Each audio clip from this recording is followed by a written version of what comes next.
This episode of the Kalaj Name podcast includes discussion of sensitive and potentially difficult subjects shared through personal experiences and perspectives. We encourage listeners to approach the conversation thoughtfully and to hear the episode in its full context before forming conclusions. The Kalaj Name podcast is produced for informational and entertainment purposes only. The views and opinions expressed by the hosts and guests are their own and do not necessarily reflect those of the podcast as a whole. Nothing discussed in this episode should be considered professional, legal, financial, medical, or personal advice. Listeners are encouraged to use their own judgment and to consult qualified professionals when making decisions related to their personal circumstances. Nothing good comes from a nigga. I don't even feel like men like if you call yourself nigga, I challenge you to stop, because men of your caliber, you're not a nigga. And when you call yourself a nigga, you put yourself down here with the niggas. And we want to be allowed to be masculine. Say that last part again. We want to be allowed to be masculine. Amen. Did y'all hear that, ladies? That's important. You don't like your hair not because you don't like it. You don't like it because somebody told you not to like it. Generations told you not to like it. You never seen black women with their real hair. Always in the rush into the IEP, that's probably the most frustrating thing for me. That's their answer for everything. And then when that doesn't work out, it's like, well, maybe another school, alternative school. Or Black men are afraid of a lot of things. They're afraid of themselves. They're afraid to know themselves. They're afraid to forgive themselves. They're afraid to heal. They're afraid to love. We just shine a light where they hide the grave. It's the Kalaj Name podcast. All right. First, I want to start with your name. Mm-hmm. Kelli Shakur, or Shakur. Is that your real last name? Shakur, nah. So that's from like Afeni? Yeah, so Tupac is my favorite rapper. Mm-hmm. And I think when Facebook first started, I don't know what happened to my page, but it immediately got erased. I'm not sure if they did some type of update. So I had to remake a page and I couldn't use my real name. So I had to use a name. Right. So I'm like, yeah, Kelli Shakur, because Tupac's my favorite rapper. Like, I grew up on him. That's who I met his mom. I wish I could have met him, but yeah, so that's it. Dope. Yeah. And it just stuck. You know what I'm saying? Like, it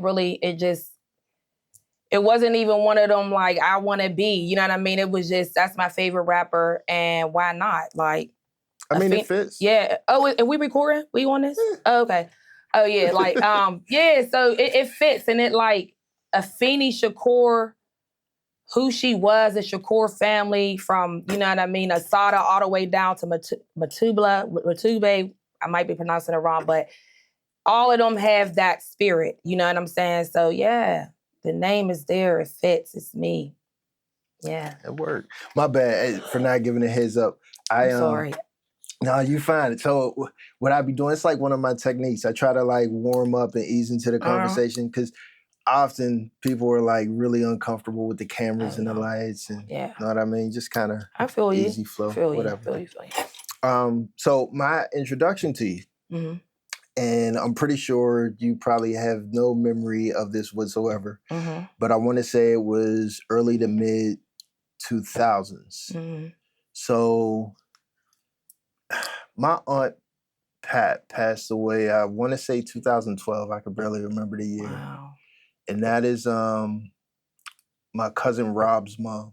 And Rob is a member of Beulah Church. And I want to say it was before her funeral. We were up there for something. I think maybe he had some type of get-together or something I can't think of, where there was food in the basement or something. And I seen you walking. I'm like, yo, cuz, who's that? He's like, oh, that's the pastor's daughter, blah, blah, blah.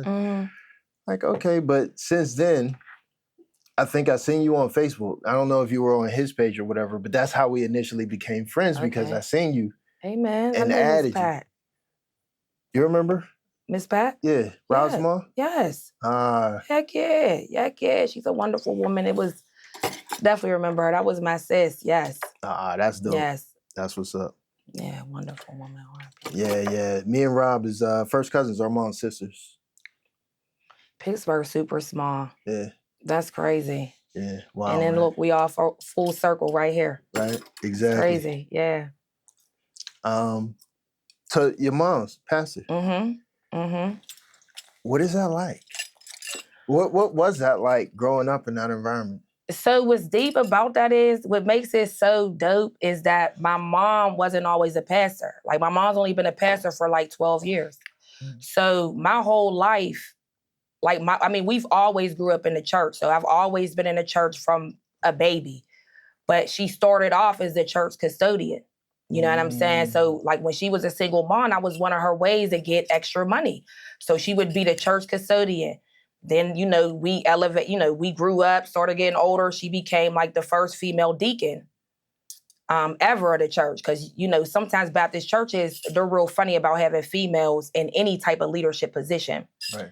So then after that, she became the first female pastor of Beulah Baptist Church. So I really wasn't always a PK kid, but I've always been in church. But I've always been, like, I had a brother, we always was in the community, in our hood, in our sets, doing things, that regular kids did.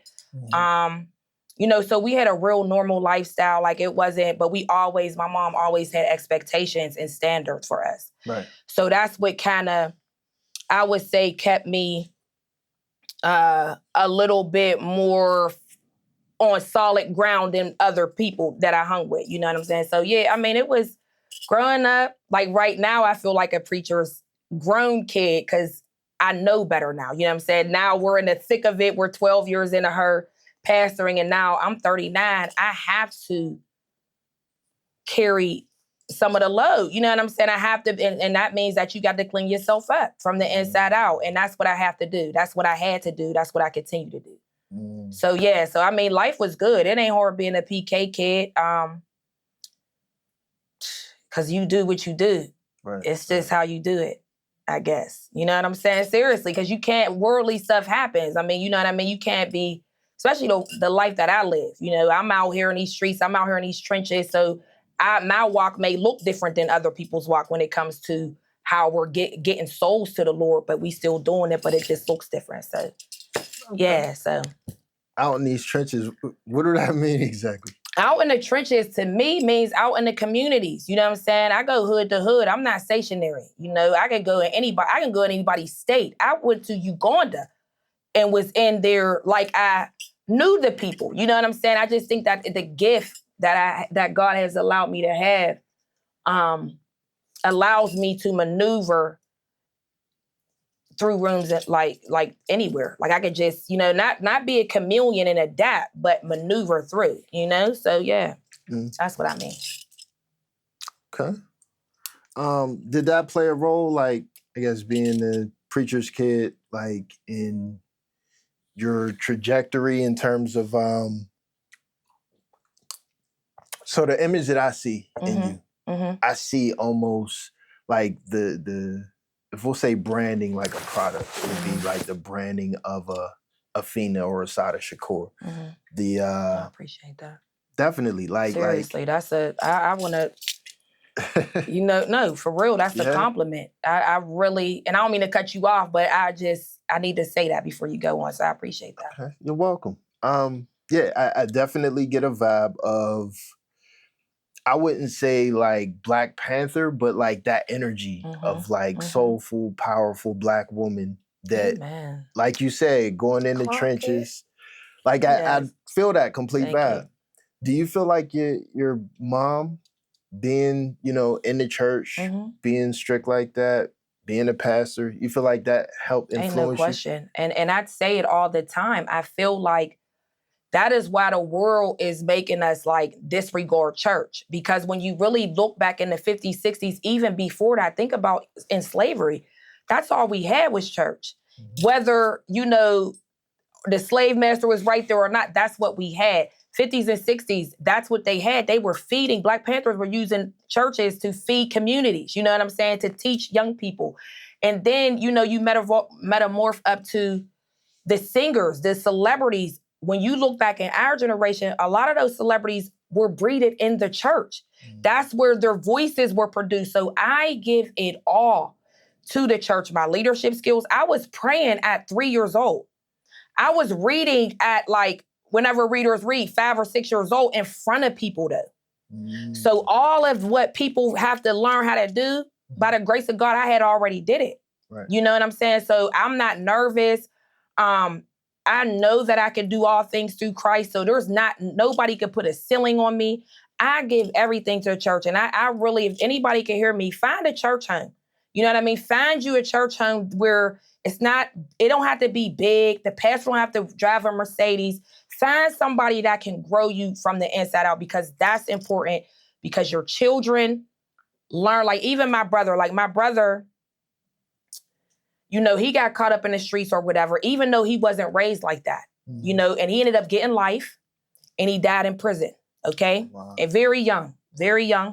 I was in college when it happened, but you know, church still, while he was in jail, he was still saving souls, like lifers, because he had life. So he started, you know, helping people who didn't have life and helping people, helping them. And I said all that to say is that even when life throws you a curveball, when you have that spiritual foundation, you look at things differently. Like he could have went in there and committed suicide.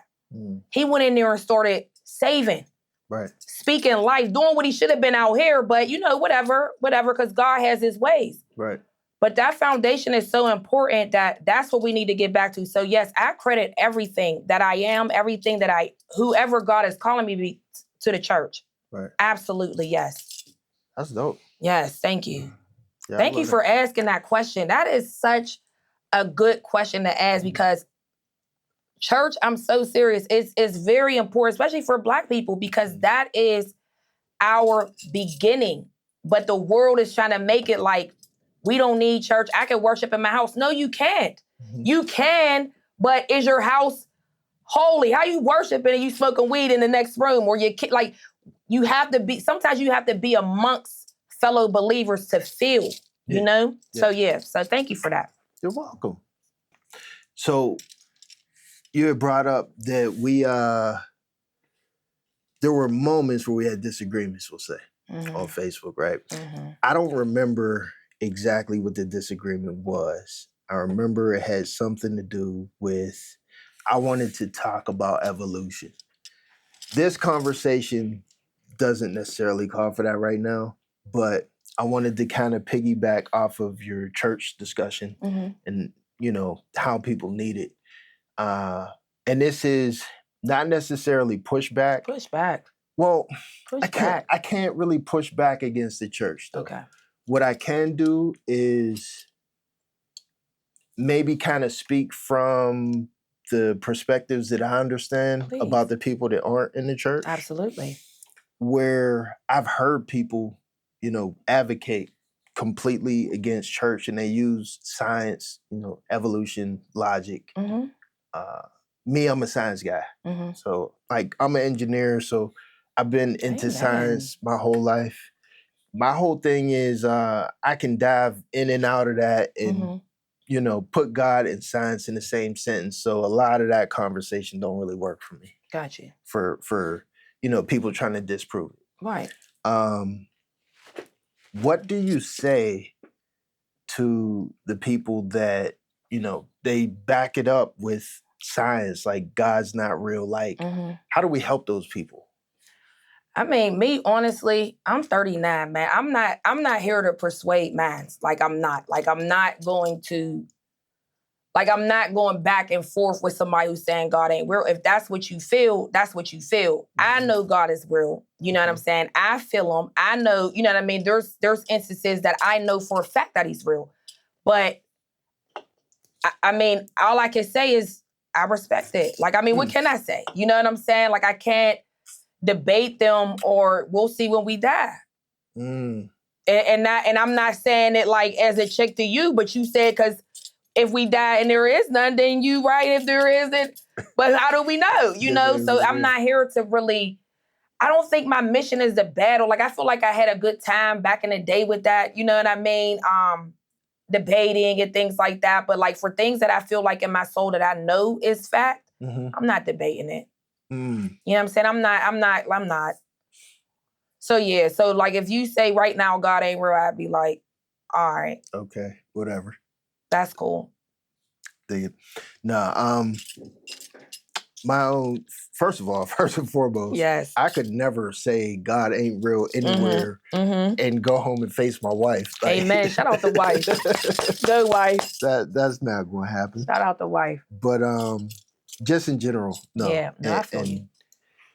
I would say not my interpretation, but my understanding, the way I receive it, like my paradigm is different, like very strange compared to how most people exist and interpret, in the relationships they have with God. And it kind of makes me want to ask a question. I don't really know how to form it though, but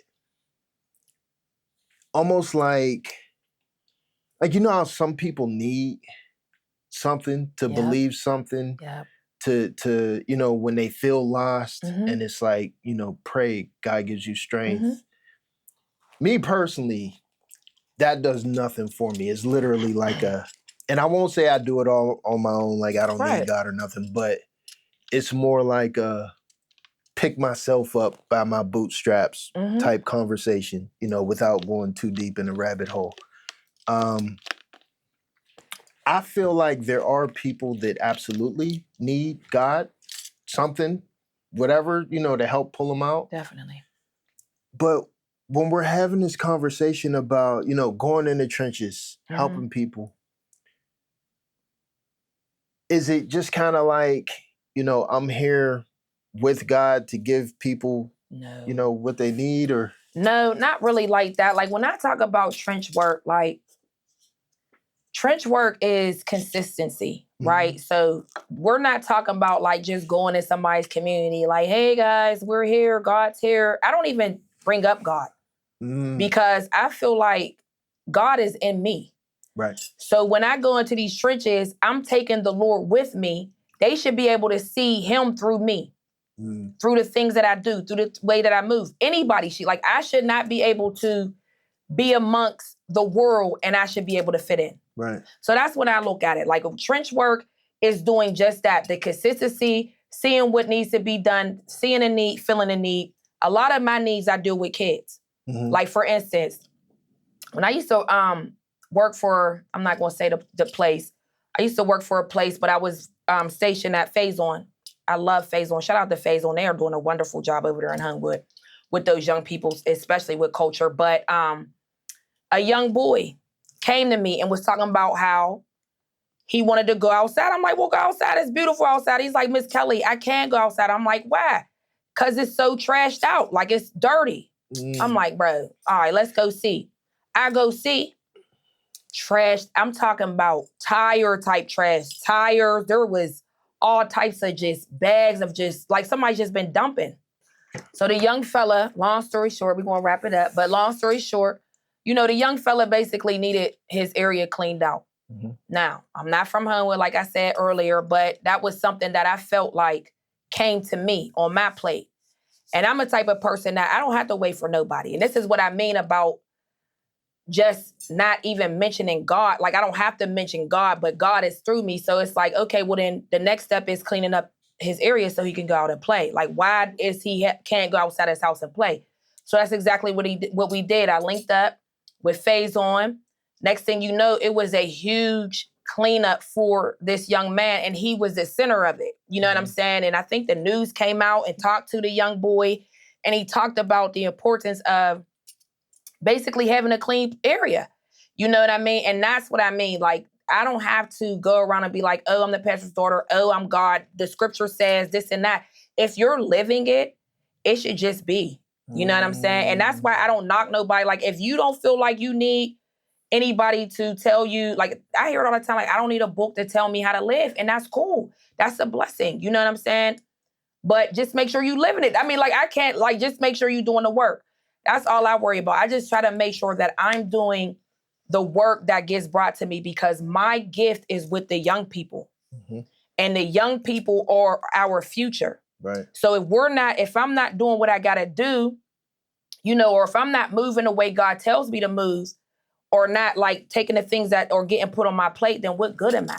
You know what I'm saying? Like, what good am I? So, yeah, like church plays a role, God plays a role, but I don't have to say any scriptures or nothing. Do I know some? Yeah, but that's just not my ministry to do that. Like, I'm not into that. I hear it in your voice. Matter of fact, What? I forgot who I was talking to, but I was like, this whole conversation of like, does Pittsburgh have an accent? Yes. Right? As you're talking, I'm like, I 100% hear Belsuver Hood. Period. As you should. Yeah. Yes. The energy is, just like you said, in the trenches, but it's like everything that you are giving me right now, of course, is like my generation, closer to my generation, so not the younger kids. Right. Extremely familiar though, because like I grew up in the hood in Pittsburgh, not Belsuver, but I'm familiar with it. But it's the exact energy required, to meet kids at their level where, they dealing with whatever in the streets and stuff. So that makes sense. To me, it sounds like a confirmation of like what you said, what you called to do. Yep. Where your energy is like, it's not foreign to them. Yeah. Right. Another note on just showing by how you move rather than actually spreading the word of God everywhere. So my wife's family, and I think I talked about this before on the podcast, they are the most loving Christian family I've ever come across, ever. Right? So when I was a kid, teenager, I was in church. I was in church so much, I went every day I could possibly go. And I mean, Bible study on Wednesday, Sundays, like vacation Bible schools in the summer. Look, when I first started rapping, like making music, it was at church. And it was performed, we performed at Schumann like once a month. We went to Bro, get out. It was like a project program or something. I forgot what it was called. Project something on the north side. Went to different retreats everywhere we went. Drama team, miming, rapping, all of that, right? That's beautiful. When I was 17, the youth group leader, she did basically some foul stuff, according to the church, got booted from the church. And then the church started treating us like we was rejects. Like all the teenagers and stuff. And it was weird. It was like, we were all Pittsburgh kids, black kids from the hood. We went to a predominantly white church in McKeesport. The black kids that went to that church, they, how do I put this? They weren't inner city hood. They weren't Pittsburgh hood. Know what I mean?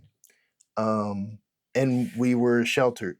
So from that point, sheltered away from, what it used to be. For sure. From that point, I tried to go to a bunch of other churches. Everything to me just felt really unfamiliar, not comfortable. And then different churches would say, different things that kind of contradicted what other churches was saying.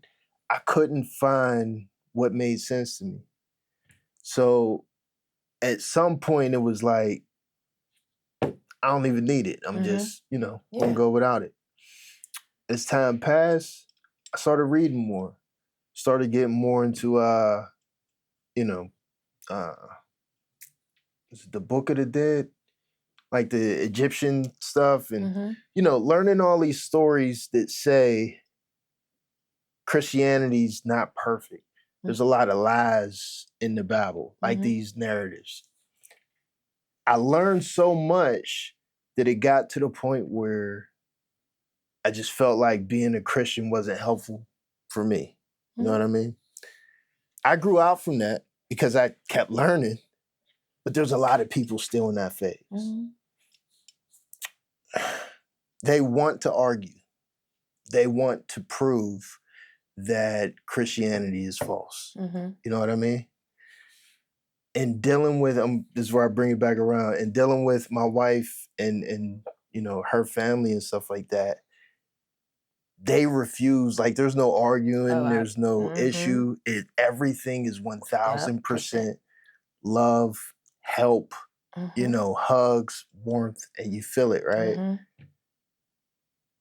And I guess the question, like the point that I'm trying to get to is, where do you find yourself when you're dealing with people like that? Like outside of what you said, like, you know, I ain't got no rap for it. Like, have you ever dealt with someone like that where you had no choice but to help them? And the reason why I'm asking is because I have close people to me that are kind of like that. Mm-hmm. And it's like, it gotta be an answer there. Mm-hmm. You know what I mean? Mm-hmm. Yeah, definitely. I mean, you come across those type of people all the time. Like I said, I'll engage for a few. I'm not here to push the word on nobody because I feel like there's a lot of trauma that churches have done to people that has caused them to have a very cold heart for the church and also Christianity. And when you talk to people, because when I do talk to people about it, that's what it comes from. You know what I'm saying? It's like, okay, well, this happened to me, that happened to me, you know, whatever, and that's cool. But I feel like, again, I would just, I can't do nothing but pray for you. Because like I said, I'm not here to beat your head in the Bible because I feel like eventually, to me, God is real. Mm-hmm. So he'll make himself known to you in many ways to show you, but it's not for me to force it on somebody. You know what I mean? So I'll just like, you know what I mean? I'll pray for him. I'm not here to like, well, you better read the Bible or else. Like, no, but like, I'm going to just keep you lifted up in prayer until, you know, God shows you, because sometimes it takes that death, you know, you on your deathbed and you looking up and, you know, them books ain't there. You don't know who to call. Like, it's like, well, who do I call on? You know what I mean? All I know is the Lord. Like, so who, you know? Yeah. See, you don't even realize it. I'm like taking notes right now because pretty soon in a couple weeks, I'm going to have somebody like that sitting across from me at the table. So it's like, all right, I'm going to just have to ignore them whenever the conversation come up. It's all good. So, preacher's kid. Mm-hmm. At some point in time, you decided to go to college. Yes. What was your initial choice and why in terms of like your major and what you wanted to do with your career? So what's crazy, you ask the best questions. Like, you are the bombest podcaster, seriously. Wow. Because you ask really good questions that have substance. So that's important because I'm telling you, my story is so crazy that I didn't even want to go to college. I had no inkling of college. I never even thought that I was good enough for college. My GPA was probably a 2.0 when I got out of high school. No bull crap. We was stuck in the streets. Okay. Wow. And I mean, like, you know, we had a hood house, you know, where all the kids hung. I never smoked weed or nothing like that back then, but I was still doing stuff. We had guns. We was doing stuff. Like, we were doing stuff. Like, we were doing stuff, you know, that we had no business doing. And my mom recognized that, you know what I'm saying? And she told me as soon as I turned 16, she's like, you're going to college. And I'm like, no, I'm not. She's like, you're going. And that's why, side note, that's why parents need to give their kids no choices. All this choice for kids is unreal because you're really limiting your children only by what they know. And they don't know enough to say, no, I don't want to do something. So back to my story. But my mom gave me no choice. So I left. We used to hang out at the mini park, 132 mini park. That was our set. And I left. I mean, my mom, she packed me up. We drove to Alabama. She was telling me I'm going to Mouse College at HBCU in Alabama. Never heard of an HBCU before. My family's from the South, though. We're from Talladega. And I always been down Alabama, but I never went to school. I never got left down there. So at 16, packed up, went to Alabama. And it was history. I mean, it was just like, soon as my mom left me, that's when I got grown. Like, I mean, like, I thought I was grown in Pittsburgh, but imagine literally somebody dropping you off. They stayed a couple days and then I was on my own. So I had to learn the ways. I had to, you know, I was fighting down there. Like, I was on some rowdy Pittsburgh ghetto foolishness. And them sisters was down there on some Black culture, heritage. Yeah. Because Southern women, and I'll always give it to them because I'm not no hater, like Southern women are on point. I don't know about now. I don't know what they're doing. I don't know. But when I was in college, like those girls, those like I was 16, but they're 16-year-old, they were like little women. They were cooking, cleaning, very mild manner. I mean, just like good women, you know? So yeah, I just had to adapt. Like I had to fight. I had to go through the motions. I was down there messing with drug dealers while I'm in the midst of good men. You know what I'm saying? So these are the things that I saw, but I'm rambling. But yeah, it just, because it was just so much. That's such a good topic to touch on because it's really a part of the growth of who Kelli Shakur really is. You know what I'm saying? And so I ended up majoring in criminal justice because I wanted to be a teacher at first. But then I was like, no, because my brother ended up going to prison. So I was like, I want to be a lawyer. I want to get him out. So I ended up getting my bachelor's in criminal justice. He ended up dying. And then I went home because I would have never came back home if my brother wouldn't have died. I would have stayed in Alabama. I came home and now we here. That's history. That's when you got your master's or? Oh, no, I just got my master's in April, last year. Yeah, so my master's is in teaching. Okay, we'll touch on that in a second. I wanted to touch on something real quick that you mentioned. So what I heard in this rabbit hole you just went down. Yes. Whole lot of rabbit holing. Thugs. Yes. Wild, crazy streets. Yes. Right? Where, from me putting it all together, I'm guessing there was a point in time, teen through early young adult or whatever, where you're like, just like the rest of us. Just like the rest. In the streets, right? Yes. There's relevance to that. I feel like possibly a future conversation that I want to bring up. But I just wanted to put a pin in that one. Okay. Put a big pin in there. Put streets. Big note. Yes. Streets. Do you feel like that taught you anything? I mean, outside of preparing you to deal with the youth now? Heck yeah. The streets are so important if you're in them. Like if you don't just hop off the porch and want to be in the streets, but if you're already surrounded in that environment, pick up on the lessons and the things that you can learn because it's real life. Like just because it is two worlds out here, you know what I mean? But that other world is still the streets. It's just more refined. It looks better. It's molded. Where the streets might be a big boulder rock with sharp edges and curvy, you know what I mean? But the real world is very fine. It's beautiful. But there's still thugs, there's still robbers, there's still people that try to get over. So you do need to have that discernment that comes from the streets. Like as a woman, you need to be able to, like for me, for instance, I watch my tongue. Like, I mean, I'm a woman of power and substance, but I also know when to turn it off. You feel me? Because like the streets will tell you, like I've been in an abusive relationship. I've been in an abusive relationship before. I've been, I've almost died at the hands of men, so it's like you learn through trial and tribulation on tone, body language, eyes. Like you start seeing things. I mean, at least I do, because I'm a body language reader. Like I make sure. So yeah, I feel like the streets really prepared me to be exactly who I need to be. And then I feel like Alabama, like, oh my goodness, they in tune, like I can cry right now because I'm just thinking about how I went down there and how I came home. And then, like I said, like I met a lady down there. I call her her name is Miss Linda, Big Frog. Shout out to you. But I call her Miss Flowers because I don't know if anybody ever read I Know Why the Caged Bird Sings by Maya Angelou. But Maya Angelou was molested.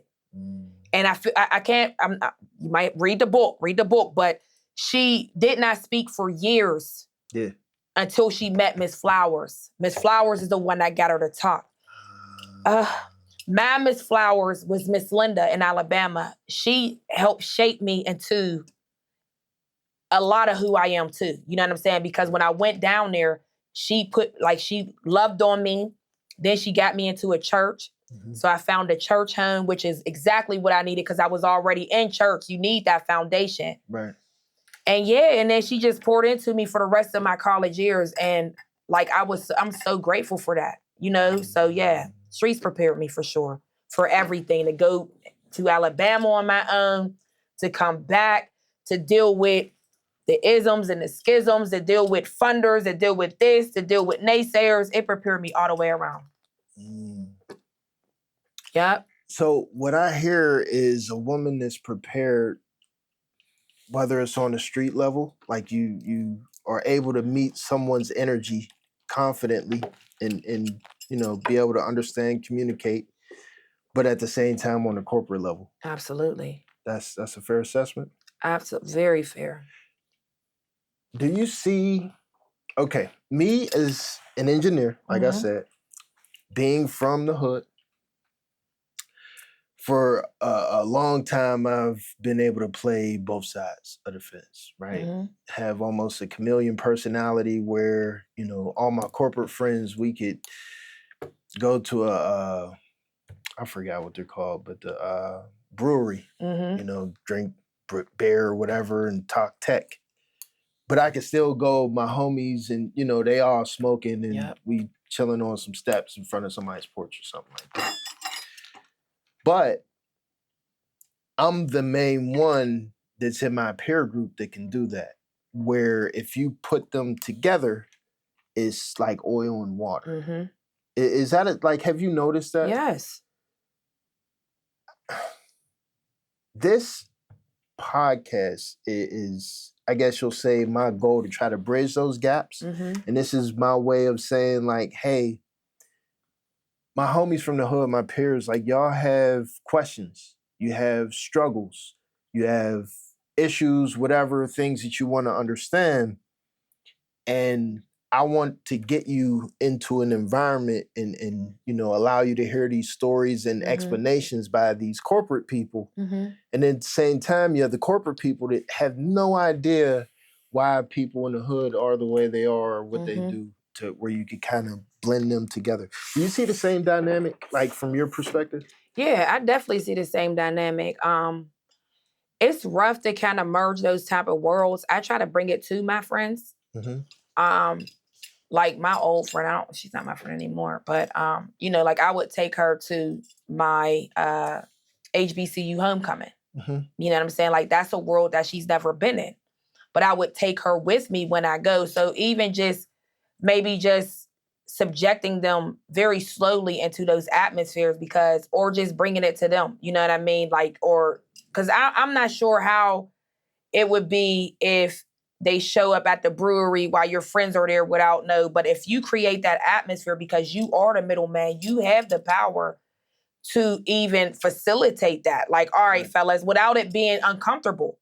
Because at the end of the day, yes, these are your corporate friends, but this is this is your core too, and neither one of them are bad, and you can merge them, but you just have to play that middleman. So yes, I definitely see it, and I don't mind being the middleman between those two, but since I don't really have any friends, I don't really even have to play that role. No, friends. Why don't you have friends? That's crazy. I have friends, like, I don't. You know what? And it's crazy because a lot of people like me, right? Like, I feel like I'm a friendly person, but sometimes I feel like protecting yourself, because I offer a lot. Yeah. And I've learned, I'm 39, but I feel like I'm 70 mentally. Yeah. So I've learned that when you are the only asset, people are going to leech. Yeah. So I feel like I'd rather not have friends. I'd rather just put myself around people that I connect with, and we go from there. Right. You know what I mean? Because the friend thing, like, I lost a friendship of 15 plus years not too long ago. I'm not, I feel like things happen, people change, life happens, whatever.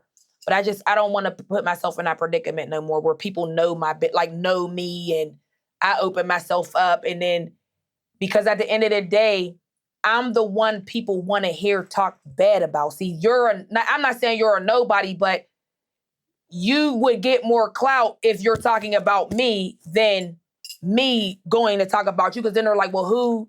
Yeah. But if you're like, oh, well, Kelli Shakur, people will tune into that because that's what they like.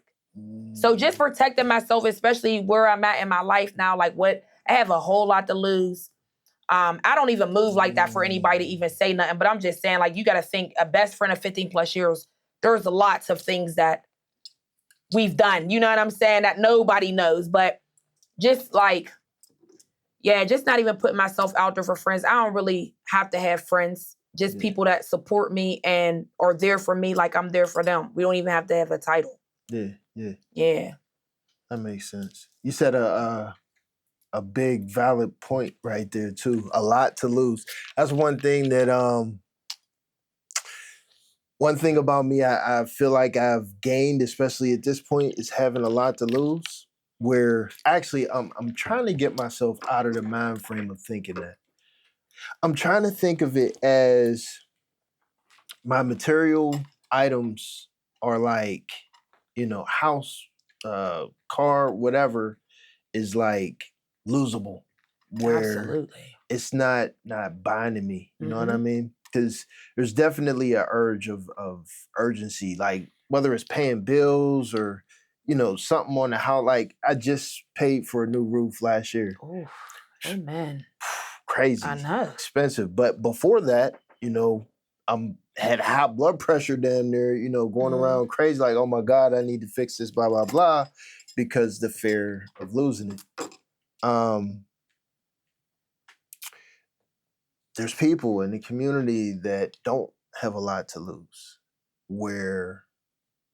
and again, this is more into that bridging the gap conversation. And I guess helping the people to understand when you have someone that has a lot to lose versus someone who doesn't have a lot to lose, and they're together, sometimes friendships can end like that, relationships can end like that.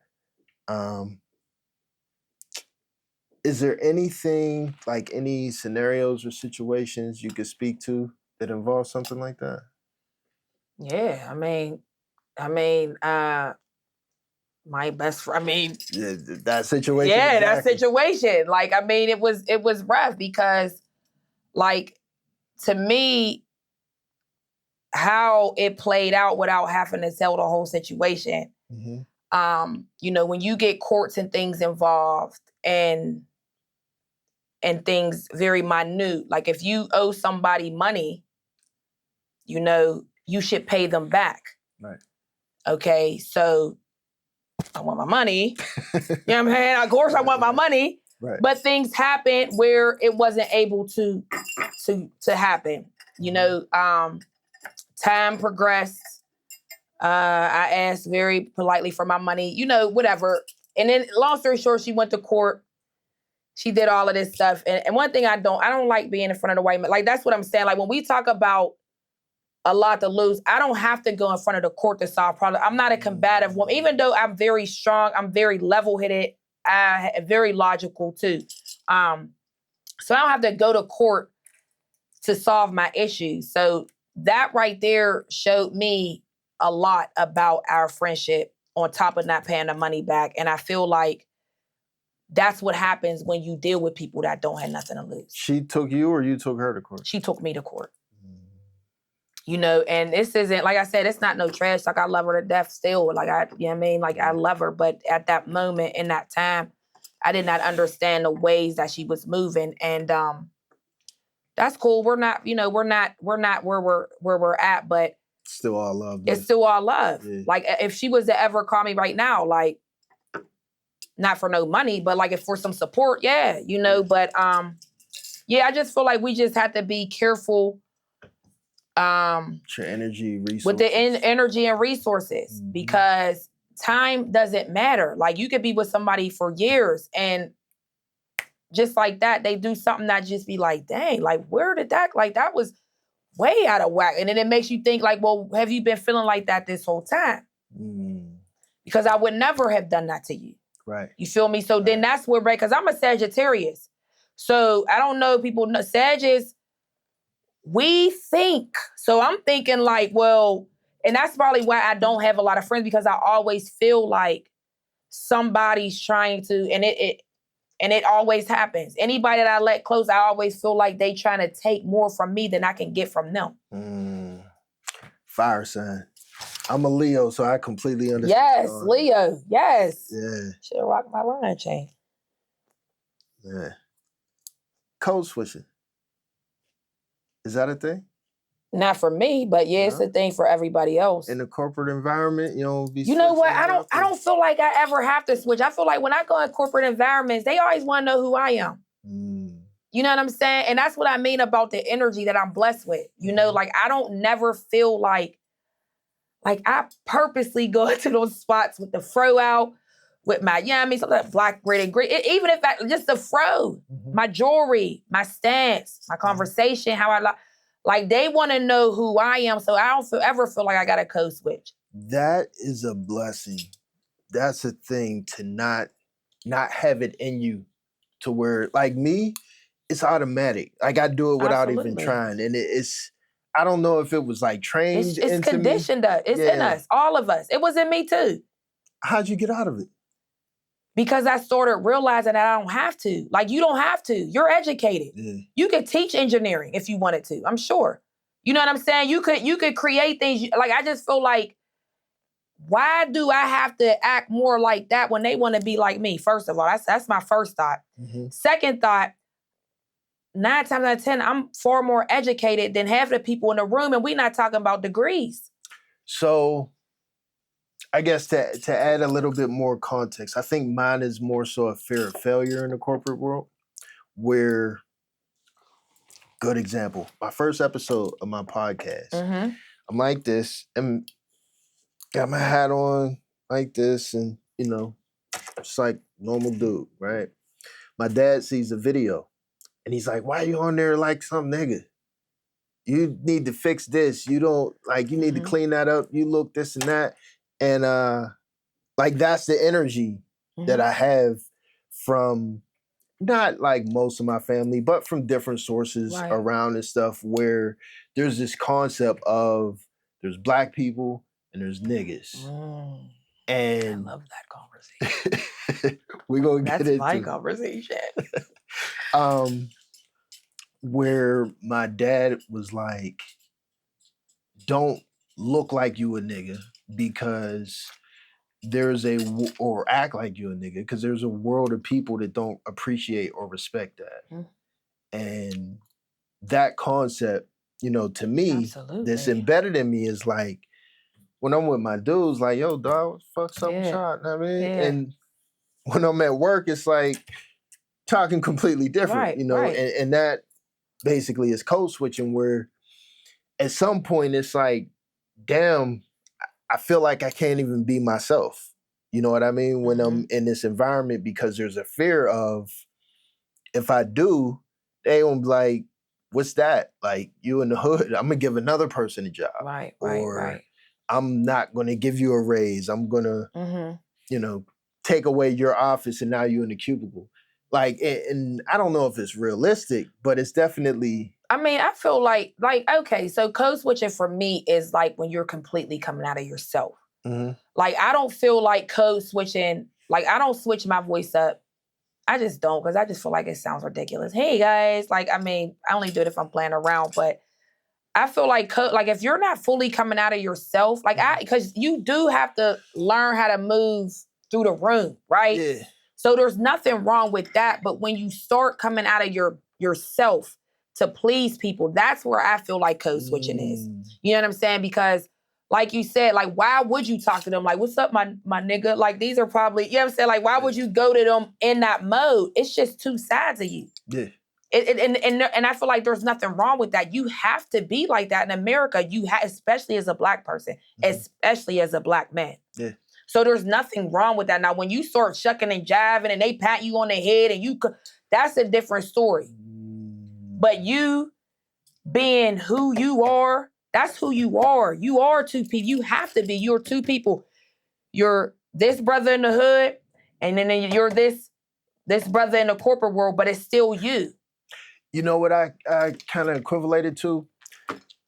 Being a kid when, you know, when you in like the bad kid stages, 11, 12 years old, when you outside swearing with your friends, talking crazy. Yes. But you go in your friend's house and it's yes, ma'am. Yes, of course. Sir.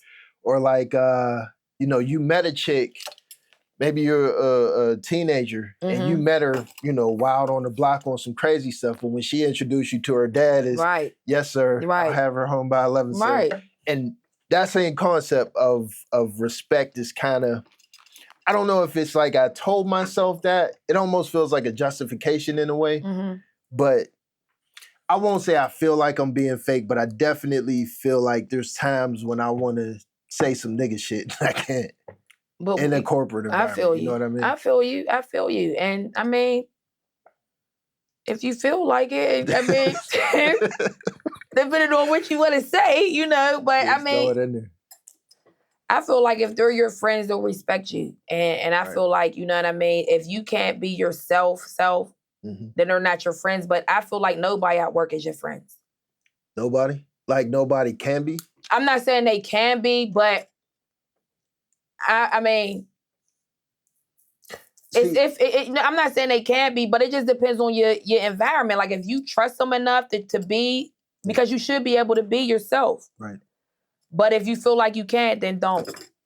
Because at the end of the day, that's work. Yeah. And you never know. I don't trust people. Like work people be so fake and phony. Like they will literally give you the rope to hang yourself and watch you. Like, you know what I mean? You'll go out drinking, you'll be having a good time. Next thing you know, they in the office talking about what you know what I'm saying? So it's just. Yeah. Believe me, I've been through it. On my ride, like my climb to be an engineer, I had people that was definitely trying to step on me. I'm sure they running was. in the office, talking, oh, look at him on his day off and what he's doing. They didn't realize I had a day off. And they like, look at, this is what he's doing when he calls off. And they're like, that's terrible. Like he had a vacation day. Yeah, what you want him to do? Wow. Yeah, it's deep, man. Racism. It was real. Yeah, that's the thing. Mm-hmm. So I guess we could get to it now, at least this portion of it. Dun, dun, dun. There's more. There's a few different conversations. Nervous, y'all. I don't know these questions, just so y'all know. None of these, this is very much on the spot, impromptu, okay? Extremely authentic, right? Black people shouldn't say the word nigga. We shouldn't call each other niggas. That... Amen. And wait, I'm not saying I know you don't. I know. I'm ready. But what's your perspective? Like what's behind that message for you? So, all right, what's behind the message? A couple things. So first of all, I'm a mother of 2 Black boys. That's number 1. I'm raising 2 boys. Number 2, I feel like I know words have power. And with words come action, feelings, emotion, attributes, characteristics that follow behind them. So when we think about the word nigga, who says it, where it came from, and I'm not talking about niggas, because I know people's going to be like, well, nigga, well, we're not calling each other niggas. You know what I'm saying? We're calling each other nigga, which is what we were called. You know what I'm saying? Like I have a thing on my Facebook. It's literally a list of names that Black men have been called from slavery all the way up to today. You know what I'm saying? And all the different visuals, like it was like nigger, then it was like player, then it was like predator. You know what I mean? So all of these things. So I am very, I hate the word nigga. And I say nigga and nappy are 2 words that Black people should erase from their vocabulary because they're not words of endearment for us. It doesn't matter how we try to fix it. I love Tupac to death. And I know he made an acronym, for nigga. But it's still not giving endearment for me. Like when I see 2 men, what's up, my nigga? Like it makes my ear cringe because it makes me think of a white man saying it. And then when I'm in these schools and I'm seeing Black boys calling each other nigga in front of white people and Black girls calling Black men, Black boys niggas, it reminds me of a plantation mindset. You know what I mean? And I definitely don't want nobody calling my sons no nigga. And that's something that I battled men about myself. That's why he's not in football and none of that. Like, because I don't want that mindset that he's a nigga. And I don't want him around men that call themselves nigga, because I teach my son to be a nigga is to be despicable. Despicable, because nothing good comes from a nigga. And I don't even feel like men of, like, if you call yourself nigga, I challenge you to stop, because men of your caliber, you're not a nigga. And when you call yourself a nigga, you put yourself down here with the niggas. So you're not, and that's why Black women can't tell good men from bad men. One of the reasons, because first of all, that's another subject. That's another. But if good men are calling themselves niggas and taking on the attributes, it's deep. I'm telling you. So yes, I hate the word nigga. We shouldn't use it. Challenge yourselves, especially even just on Black History Month. Challenge yourself. Refer to and watch how mountains move. Watch how attitude. When I go to a Black man, and I be like, "Hey, brother, how you feeling today?" They be looking at me like, or they be like, "Hey, sister," you know what I'm saying? It's not, "What up, nigga? What's up, my nigga?" Nah, you a Black man. You know, whatever circumstance you in, you could be a crackhead on the street, you still my brother. Right, right. And I feel like those words are empowering. It gives more endearing. It gives more, I'm with you. Not like, I'm just a baddie calling Black men niggas all day. Like, that gets on my nerves. Black women, stop calling your men niggas. If you can hear me, stop. It's ridiculous. You sound like a slave owner. Seriously. Calling your man a nigga? Sorry. And this is one that, this is a difficult one for me, simply because I do refer to myself as a nigga at times. But at the same time, I completely understand your perspective and it resonates with me, right? I guess the first question is, what do you say to the concept, like if someone was to give pushback and say, that is specifically your paradigm of whatever experience and world that you have lived in and gone through, and your globe, you know, your world that you're seeing from and lens, where someone else may have a completely different lens that they're seeing through, and they interpret it completely different from you. Well, I would first want to hear it. I would want to hear their interpretation, because it's not a lens that I'm looking, it's a fact. Like, the word nigga is a derogatory word. Right. So what I mean is, so if you're, go ahead. Words, specifically. Words have meanings, right? They do. Social construct, right? So a word has meaning and is given meaning by the masses that believe or, you know, share the same meaning. So like, if somebody say nigga in some indigenous language in Australia, if I don't know what that word is and somebody calls me a nigga and I never heard it before, it has no meaning to me, right? So like you have to agree that the word has that meaning for you in order for you to. Well, Australia, I mean, they probably don't know. Well, no, just hypothetically. Yeah, I mean, but I mean, I'm not, it's rough for me to see any type of hypothetical, because it's like, if you're a Black man in America, you know the word nigga. True. Right? So we know that Black people shouldn't, I mean, we know white people called us that. We know where it came from. We know that it has a negative connotation to it. So for example, there's people that believe that Black people, there's Black people that believe that Black people were not slaves here in America. But were we called niggers?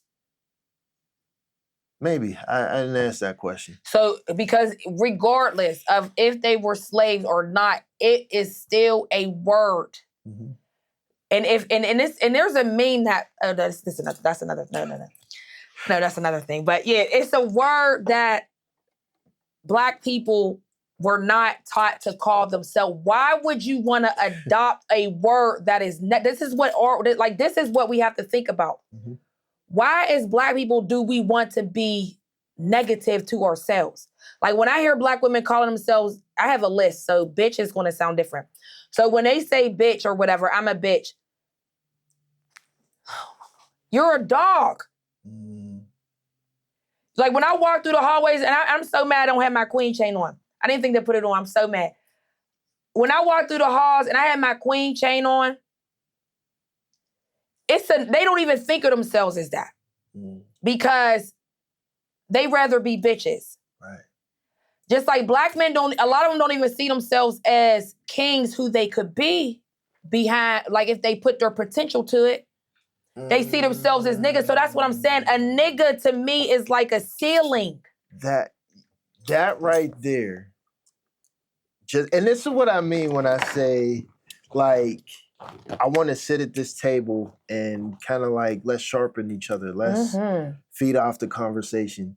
Everything that you just said just kind of opened up a new perspective for me. Amen. Where you're right. I know a lot of like peers and people that have limitations, like limit themselves mentally. And I don't know if it's specifically because, you know, a dude thinks he's a nigga, but in general, you know, they just think very low of themselves. Like, a perfect example, my job, like I have my own electrical department, which is always short-staffed.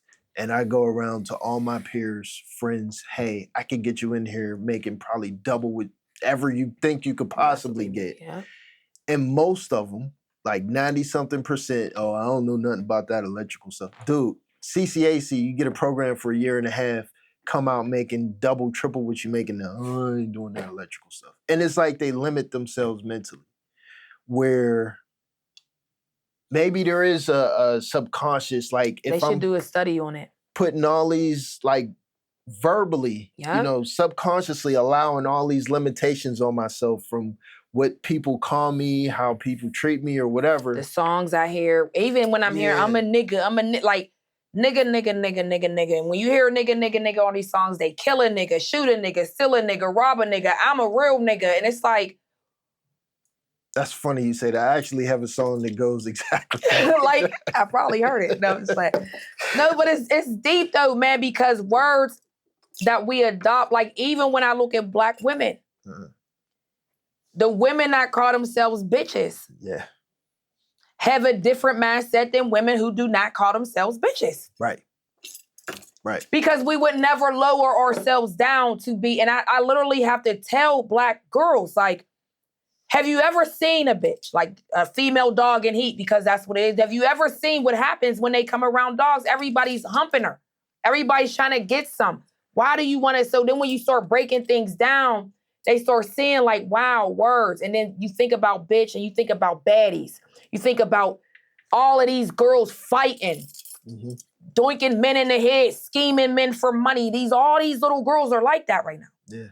Because they're calling themselves bitches and are taking on the characteristics of what bitches do, or at least what the world is telling them to be. Now tell them to be queens and start studying what it takes to do that, what that looks like. You know what I'm saying? Then that's when we'll start seeing women. And then you have men stop calling themselves, I guarantee you if black men stop calling each other niggas, that would first of all unite, because it's hard to kill a black man when you calling him your brother. Brother, don't make me shoot you, brother. Brother, I'm going to shoot. Like, you know what I'm saying? Like, words have meaning. Nigga, I'm going to shoot you right now, nigga. Yeah, I see what you mean. Because see, it can't be a word of endearment and be a word of, it got to be one. Like, you know what I'm saying? Like, I don't know. Like, but yeah, it just, like words. It rides the fence. Like, if you ain't on my side, then you on that side. That makes sense. So, okay, question for you. See if I could introduce some Yes, come on. side perspective here. So the Kelli, the pre-college Kelli before Alabama, I imagine Kelli, that Kelli, spoke this way, bitch, nigga. How would the younger version of you react to your energy having a conversation with her now? Oh, I would probably be on my knees crying. Because I would have been saved a long time ago. I wouldn't have had to go through everything I went through. So, okay, let's go back to Alabama, where, you know, you're meeting these girls that are all about Black empowerment, and you're being, you know, resistant, reluctant to change over, and still dealing with, you know, drug dealers, hoodlums, or whatever.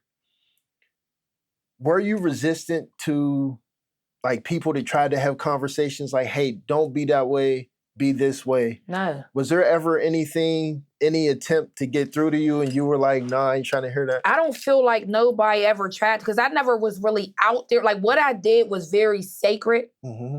Like, my mom is like your wife's parents. Like, my mom is very by the book.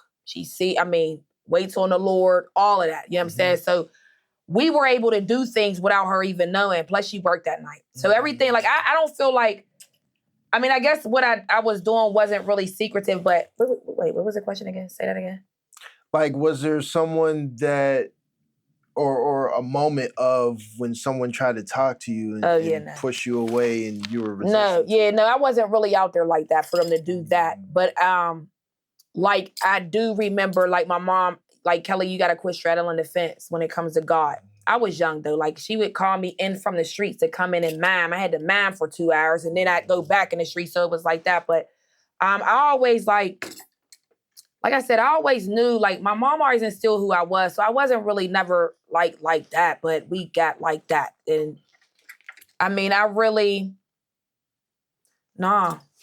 nope. So the reason I asked this question, I feel like, I always say I feel like, what the hell? I say that all the time, That's okay. like every question on every podcast. But I feel like there's a level of difficulty in reaching some people that have this resistance where, especially young people where, we're older. We have this energy of like, dude, you're running into a brick wall. Mm-hmm.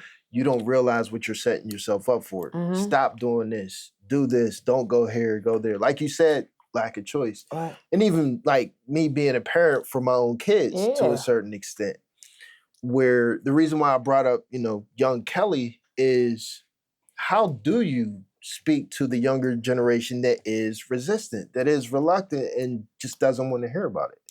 I'm consistent. I'm real. I'm consistent. And I don't talk at them. I help them through it. Any kid that know me, what do you need? What do you need to be this? What do you need for this to happen? Oh, okay, so you need a new pair of shoes. Oh, you need that. Like, I'm one of them type of people that'll help somebody through it. Mm-hmm. Do I get kids that have pushback? Yes, I've lost not a lot of kids. I lost a few kids that like came up under me, you know what I mean? Because they made the wrong decisions. And that's going to happen, you know what I mean? But I don't give up on them. I feel like that's part, like, and even through, like, my walk, I keep talking about that because they see the consistency, because there are some young people that really don't see that life is a gift. Right. Like, they really feel like it's a game, you know what I mean? And as much as I try to preach that, it's not YOLO, you know what I mean? You don't only live once, like, you know what I'm saying? Like, you have to really, like, structure your life so it can be prosperous, and not just financially, but like foundational, So yeah, I don't want to ramble, but it's all good. Yeah, I don't know. Young people, I run into the resistance and I watch, but I always, like I said, like, I'll post kids I've known years ago. Where are they now? That's my post. I just posted one today. Where are they now? Because I'm looking, I'm watching. I want to know what you're doing. I try to keep in contact with them. Like, I do a lot. Mm-hmm. I do a lot behind the scenes. I don't post everything, but yeah, that's what I do. I consistently help if these kids, like, if they need anything. Like, I got kids that, Miss Kelly, you got $10, you got $20. I might not even have it, but I got it for you. Right. That right there shows, like, beyond grants and photo ops and all of that. Like, when the work hours is off, what we doing? That 100%. Like, you talked about the teacher or professor or whatever at Alabama that helped you out. You are definitely, if you're not already, will be that person. Brother. Cheers. Amen. Thank you, brother. You can't cheers with a sugary carbonated Pepsi, man. I know, tearing me up right now. 2017. Mm-hmm. FRO Gang. Hey. Okay. I know a decent amount. I did some research, but let's hear it in your words. What is it? Why'd you start it? What is FRO Gang? So the mission says, FRO Gang is an organization and a movement that creates and promotes positive self-images for Black girls so that they can recognize their self-worth and see beauty when they look in the mirror. All right, so that's what the mission says. But outside of that, we do a whole lot of other stuff. And it was created because when I went to Alabama, I was the weave wearing, perm getting sister. You know what I'm saying? And FRO Gang really speaks to the metamorphosis that I had down there through the Black girls that I met. Because when I was down there, they wasn't wearing weave like that down there. The Black girls was wearing, I mean, they would flat, hot comb their hair, curl it. I mean, it was beautiful. Like, you seen Black women down there looking good with their natural hair. I always had hair, so it wasn't a thing. But, yeah, and it just, when I came back home, once I graduated, I realized that it's really an epidemic. Like, it's everywhere. I started working for the city of Pittsburgh at the rec center in my community, and girls would come in there with hoods on, 90-degree weather with hoodies on, because their hair's not done. You know what I mean? So at that time, I was rocking my fro because I had just graduated. I'm like, yeah, what's up? And I just felt like in that moment, and this was before the Crown Act, this was before any type of trending hair thing, we need a space. Black girls need a space. Black girls need a space. We need our own space. And that's exactly what happened. And I'm like, and that's where my mindset is always. I have the power to create what I want. I don't have to beg to be at people's tables. I don't have to knock on doors and ask if I can come in. I'm going to create my own table. Right. And that's exactly what I did. And, with the help of the Lord, he gave me that vision. 2017, I solicited on Facebook, yo, I need some Black girls dressed in all Black with afros. Meet me on the Hill District. Straight like that. And I think 7 or 8 girls came, just like I asked them. Vern, VYP, Vernon Young Photography. He, I had $150. Now, I asked somebody else, I ain't gonna say no names, but I asked somebody else that was trying to charge me $500 for the vision. Now, mind you, this is just a vision that God gave me. Right. I'm like, I don't have $500. I go to Vern, I'm like, bro, I got $150 for you. Can you make, now Vern is the best in the city to me. Like, I love everybody else. That's always gonna be the best in the city for me, but he did it for me. And we made magic that day. Right. From there, it was the calendars. It went viral. Shout out to Chantel. She had it on Shade Room. Like, it just went viral. Like, it was, and it still is. They still is in 2026. You know what I mean? And I thank the Lord for that, because visions are important, and following them through is important, because even when God gives you something, sometimes stuff be seeming too big, or sometimes you be like, whoa, I can't do that. Like, Lord, that sounds dumb. Like, come on, how am I going to get 10 girls with afros? But you don't know what and the why and how God's going to move it. So just following the vision is what allowed FRO Gang to be exactly what God wanted it to be. Okay, so... yeah, that was a lot. Sorry about that. No, you're cool. I told you that they're stories. So we got the FRO Gang. It's about natural hair. Yes, it's about... yourself, right? Yep. Is it an actual nonprofit organization? Yes, it is. What, you spoke on the mission. What, is it just helping girls to appreciate their natural beauty, or hair specifically? So it's everything, we provide that mentorship. We provide the deprogramming and the reprogramming. And even though it sounds so simple, it's not. Because like I said, we have generations of Black girls growing up right now who don't like their hair. Their moms are putting wigs on them right now. Their moms are putting weaves in their hair right now because their mom wants their hair longer, not understanding that. You know what? And not to cut you off, it is extremely frustrating. So I am an advocate for natural hair, and I have been for a while. Matter of fact, I don't know if you know my sister. You might know her. Her name's Carmen. She always wears her natural fro out. Usually it's in a rainbow color, but she is... I might have took a picture of her. I think I did. You may have. I don't know. She's completely always natural, and, just kind of brought me up this way. So anyone I deal with, date, whatever, be around, it's always natural, natural, natural. Amen. And I hear the complaints of, oh, you want my hair to be natural, but you ain't got to wash this every day and condition every day and comb and brush and all that. This is work and it's too heavy and it's hot on my neck. And, you know, I want to perm our daughter's hair because it's too much to do to make sure that it's done every day because we don't got time. Like, there's all these complaints and frustrations around a Black woman's hair because it's so much maintenance. Right. What do you say to that? I feel you. Because with greatness takes work. We're great. Our hair is great. And on top of that, we've been conditioned to see our hair like that. Like, that's not even a man. You go to, you go to certain parts in Africa, they're not complaining about their hair. Seriously, because they're not taught to.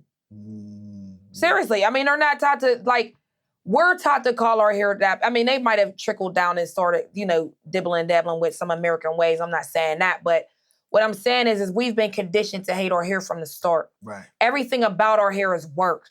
Everything about our hair is this. Oh, I don't want to do this. Why don't you want to take the time to make yourself look nice? Why don't you want to take the time to address your crown? And I get it. Because listen, I get it. And I'm not knocking any woman who wants to get braids and wants to do those things. I'm not knocking it. But when you begin to be a slave to weave, that's when it's a problem. When you begin to tell Black girls that their hair is not good enough because it's not long. Long hair is not healthy hair. We want healthy hair. That's it. Healthy hair and healthy scalps. Long hair, but again, that's the European. Like, we got to have long hair to be pretty. Right. You know, so Black women have to really begin to do some self-assessments and really be real with themselves and see whose lens are you looking at yourself through. Because it's it's white imaged. It is. It really is. And I don't care what no Black woman say. I will sit down with any Black woman because majority of them hate their hair anyway. And that's a fact. That's a fact. And they might not want to admit it. That's cool. I remember being her. I love my hair. Well, yeah. Matter of fact, I think, well, I know you gave my wife a compliment on her hair. I think there was a picture and you had commented like, oh, I want to take a picture. Yes. I won't say she hates her hair, but it's her thing to threaten me to cut her hair. Matter of fact, she's not going to like that I'm saying this, but. Wife, stop it now. Like, all the time. It's just, I don't know. Just, they always complain it's so much work. And I guess I understand. But they don't understand Black women's hair has been policed since the beginning of time. When we were forced over here, first thing they did was shave our hair. Not the first thing, they probably beat us and did all that, but they shaved our hair off. You know what I'm saying? And they made us look at our hair like it was ugly because it wasn't dead and limp like the other hair. You know what I'm saying? And Black people have to really, that's what I'm saying, man. Knowing yourself is once you know yourself, nothing else matters. Racism can't stop me. Nothing can stop me but death. Like, that's just how I feel. Or yourself. Or myself. I dig it. Is still on the subject of hair. We shouldn't use the word nappy. Right? Men and women. Right. So does that mean that there's no separation between groomed or well-groomed when it comes to your hair? I feel like it's up to you. Or there's no correlation to it? I feel like it's up to you. You know, because, I mean, grooming is, again, white. I mean, you know what I'm saying? I mean, it goes back to pubic hair, too. Like, you know what I'm saying? People feel like you're well-groomed if you're bald. Who said that? You know, like, and that's why I love who I am, because I define what I want, you know, because we weren't never allowed to do that. Like, we weren't allowed to define what's what, what's this, what's that. I mean, if you feel like you like being well cut, that's cool. That doesn't, you know what I'm saying? But it comes to a point where it's like, well, like, I know, like, with the locks, for instance, you know what I'm saying? A lot of people, they need to be twisted. They need to be this. They need to be that. That's your perception because that's how you view Black hair. Right. We have to change the way we view Black hair because Black hair is art. It's not going to lay down. It's connected to the sun. So why would my hair lay down? My hair stick. It's going to lock. It's going to mangle because my hair loves each other. You know what I'm saying? My hair makes love with each other. It loves it. So it's going to lock up. So we have to begin, like when I look at my hair, I look at it differently. I'm not like, I got to comb this hair. I hate doing this. I look at it like it's time for me to show myself some self-care. It's time for me to love on myself because your head is the crown. You know what I think about often, and I don't know if maybe you don't or haven't even heard this before. It might make some connection. I'm not sure if it's a movie or if it's a real thing, but it's something where the natives, maybe it's a movie, the natives were using their hair to like track animals or something like that. And they navigated like the world in the wild, just perfectly fine, normal. And then they got their hair cut their hair, and they couldn't do it anymore. Yep. And it was like their hair was like an extension of them, almost like, a limb, like an arm or something like that. And they actually used it like it was a natural thing, like a part of them. So anytime I think of hair, to me, it's almost like an extension. That's right.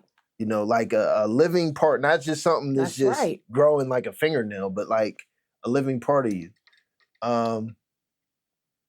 Not so much for me because I hate my hair, but women, I love long natural hair. I ain't going to ask you why you hate your hair. Probably for the same reason, because it's you have beautiful hair. A lot to manage. Thank you. Yeah, you have very nice hair. It's nice. Yeah, it's a lot to manage when I don't feel like managing it. Got you. And I keep myself busy with a whole bunch of things, right? So let's just say technically, I'm here interviewing you. Got another interview in 2 days. I gotta edit, for 10 hours. Got to go to work, play with the kids, hang out with the wife, visit mom, visit my sister, wash, rinse, repeat. I had to do all these things back and forth. Thank you. No, that's beautiful. But I do all of these things, keeping myself busy. And there's so many things that kind of fall off where it's like, I was supposed to fix this on the house or wash the car or take the garbage out and this and that. So it's like, hair's going a little bit long. I got to, clean up a little bit for the podcast. Damn, I got like 15 minutes. I got to hurry up. And it becomes a task. It's like just something that I want to rush through and I don't even like it. Amen. You know what I mean? Yes, I guess. I get it though. But I mean, and nothing's wrong with it. I'm not knocking it, but I may be saying just take some time for some self-care. Right. Go get somebody else to do your hair. Yeah, I'm too cheap for that. Amen. They charge it the $50, $60. Yeah, they is getting pricey. Like, what's going on out here? And I like to tip too. I'm not about to pay $80, $90. Yeah, just keep doing what you're doing, brother. It look nice either way. I appreciate it. Absolutely. Yeah, there's no way. Yeah, they is getting pricey out this mother lover. Right? You went on an international trip, Uganda, was it? Yes. What was that about? So we went over, shout out to Local Drink Tap, because they, supported us down there while we were there, helped us get there and everything. We went down there to build a water well, for the people in Uganda because they don't have access to clean water. So what we did was we went down there and we also planted trees down there. And we did a lot of different activities with the young people. There's just so much I could say because so much happened down there. Like I cried for the first week. We were in a village and... How did that happen? Like, did somebody just get an idea like, let's go to Uganda? Yes. That's literally how it happened. And Dr. Jamil Bey, who is from Belsuver, he literally was just like... Sounds familiar. Because you probably know him. He was just something for the city. I can't remember, but wanted to commit. I don't know. But anyway, he literally was like, Kelli, wouldn't it be dope if FRO Gang could go to Uganda and build a water well? I'm like, man, what? Yes, say the word. We're there. A year later, he said the word. And I couldn't really believe it because my whole life, my only dream was to go to Africa. Now, I know Africa's big. I'm just saying. Yeah. But my whole life is all I wanted to go to Africa. Mm-hmm. And that trip right there was just everything. So it was just right soon as he said that, and I was like, well, how? And then he started giving us the logistics. I'm like, let's do it. And then I, talked to my older FRO Gang girls who, was with me from the beginning, seeing if they wanted to go. We started fundraising. So we had some sponsors who, put some money up for us as well ahead of time. Mm-hmm. Thanks to Dr. Bay and, Drink Local, Drink Tap. And we raised our money and we went, and my only dream was accomplished at 38. So now it's just like, what's next, Lord? Yeah. You know what I'm saying? Like, and then to be able to take 5 girls that I watched literally grow up from the hood, dog. Like I don't think people and I was so mad at Pittsburgh because I felt like we didn't get the recognition that we deserve. Like, you know what I'm saying? And it's not about accolades. I don't live for that.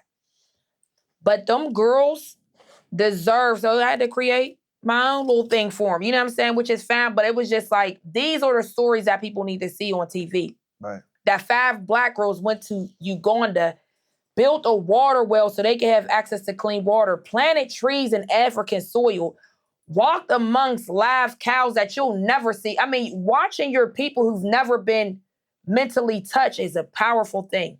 Mm-hmm. Because it validates everything that you thought and know that you were from the door. Right.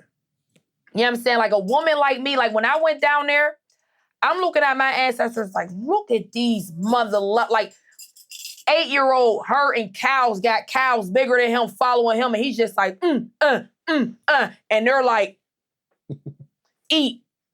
You know what I mean? Like they're doing whatever this boy is saying. And it just shows you exactly who you are, where you come from, and why you should have no fear living on this earth, because you come from greatness. Straight like that. Like Africa was everything for me, man. Like, and I'm telling you, I wish I could, well, we're going to do it all again, but I mean, I wish I could literally like live down there. You know what? I wanted to bring this up at some point. Bring it up. You probably going to give me some pushback, but something is telling me to say this. Bring it. Say it. I think you should change your last name on your Facebook page. Wow. It gives me a feel of the Afeni, Asada, whoever, Shakurs, they have their legacy, right?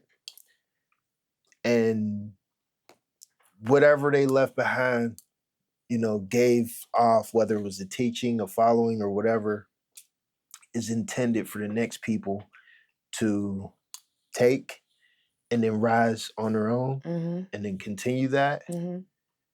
When I think of you, I think of Afeni Sada Shakur. But it's not you as an individual on your own pedestal. I hear you. Where the people underneath you, the youth that you bringing up, will then do the same. Right. The energy that you have for the Shakur family. Not saying you need to do it, but Amen. I receive it. That's a thought. You got me thinking. That's what's up. Amen. That's dope. I appreciate that. You're welcome. No problem. Hopefully, well received. Yeah, of course. Oh, yeah. Okay. Yes. Absolutely. You ever think about expanding FRO Gang? Hair care products and... Absolutely. So, I mean... So the thing about FRO Gang is, it's my baby, right? So I protect it very, very much. It's hard to find a team. I'm just gonna keep it real. Yeah. Man, yeah. It's hard. You see, I'm operating the cameras by myself, right? Because sometimes that's just the way it gotta go. If you want it done. So that's where I'm at with it. Like, I mean, I have a few people, I have 2 people that I feel like, is consistent enough. Hit or miss. I love y'all though, but you know what I mean? But it's just like, it's hard, man. And I feel like I know FRO Gang, like FRO Gang is already expanded for the name. But as far as the services, I would need to trust somebody with that. Yeah. Cause I'm the type of person, I like to be the one that sells my own product. And that could be a gift and a curse, but it's my baby. It's a vision that God gave me. I don't feel like nobody can sell it like I'm going to sell it. Right. You know? And when I mean sell it, not physical for money, but just like letting people know what it is. Like when we talk about black hair, I know what we talking about because I experienced it. And, you know, like I just need it to be as authentic as possible. I never want Fro Gang to turn into something that is watered down. And that's what they be wanting you to do too. You know, like the things that I teach in my curriculum, you're going to have to talk about slavery. You're going to have to talk about what white people did. You're going to have to talk about these things because that's a part of why you don't like your hair. You don't like your hair not because you don't like it. You don't like it because somebody told you not to like it. Generations told you not to like it. You never seen black women with their real hair. You hear your mom doing her hair, talking about how she don't like it. Grandma did it. She does the same thing. So I would love to expand to do different things, but as of right now, God's just like, man, you all right now. You know, like, I mean, until, you know, something comes my way. There was some level of expansion as far as my interpretation of it. Bro Gang. Okay. I don't know how it worked, inner workings or anything. All I know is I got a t-shirt at home somewhere. Yeah, no. So that was a brother from my church. He was supposed to be doing a male counterpart. It had nothing to do with Fro Gang. He just was from my church. And then somebody was like, well, it should be, you already got Fro Gang, it should be Bro Gang. But nothing never really picked up with that. So there's no correlation at all with Fro Gang and Bro Gang. But Fro Gang, how we do reach, though, we have a lot of different initiatives. We partner with a lot of different people. Like I said, Fro Gang is just the head. If you think of an octopus, Fro Gang is the head of the octopus. And we have different tentacles of like different things. So yes, we teach black girls about their natural hair, how to love themselves, how to love their black skin and all their features. But we also give free books to black boys to help them encourage to read. We also give away free black Barbie dolls so they can have representation. We also plant trees in our community so that we can change the heat climate. You know what I mean? Because heat is a causation of crime. So we have to, like, that's why when you go to those white neighborhoods, they have tons of trees all over the place. Because trees are everything, you know what I mean? So we do a lot of different things and reach. And now we just went to Uganda to build a water well. So the reach looks different. We might not have like hair care products, but we boots on the ground, again, in the trenches. Hey. You know what I'm saying? So I'll take that reach. I'll take any reach that I can get. I'll say that. That's dope. Thank you. 100%.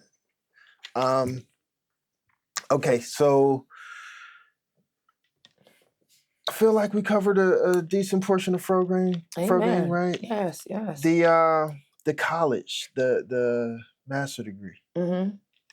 What made you say my bachelor's isn't enough? I need more.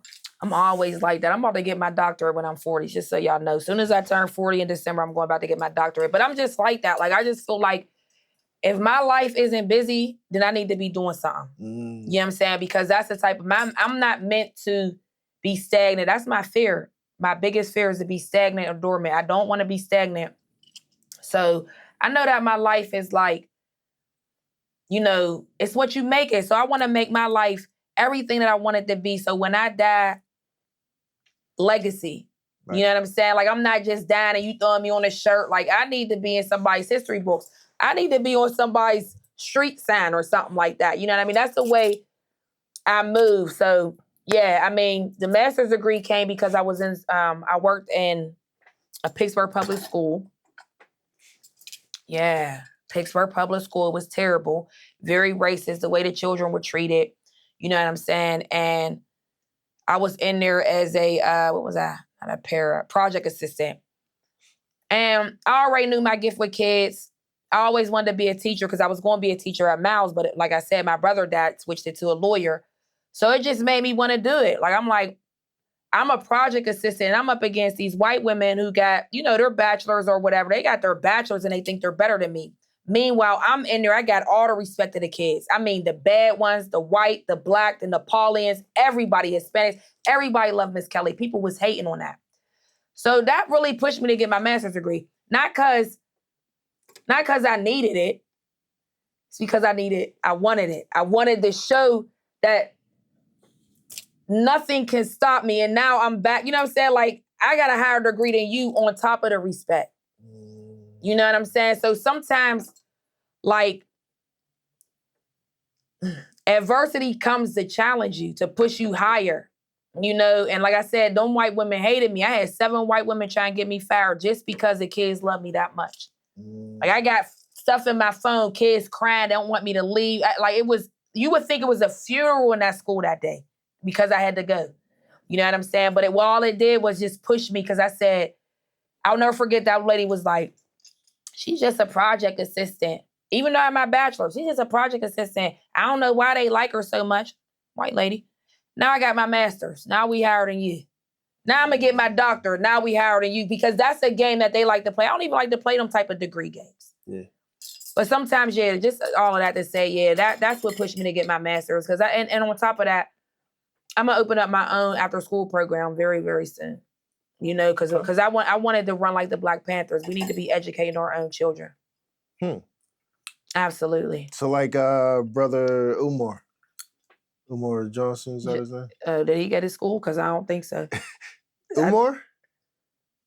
Dr. Umar. Yeah, that be on Instagram and them? Yeah. Yeah, I don't think he never got the school, doctor. Where's the school, man? I donated. Where's the school?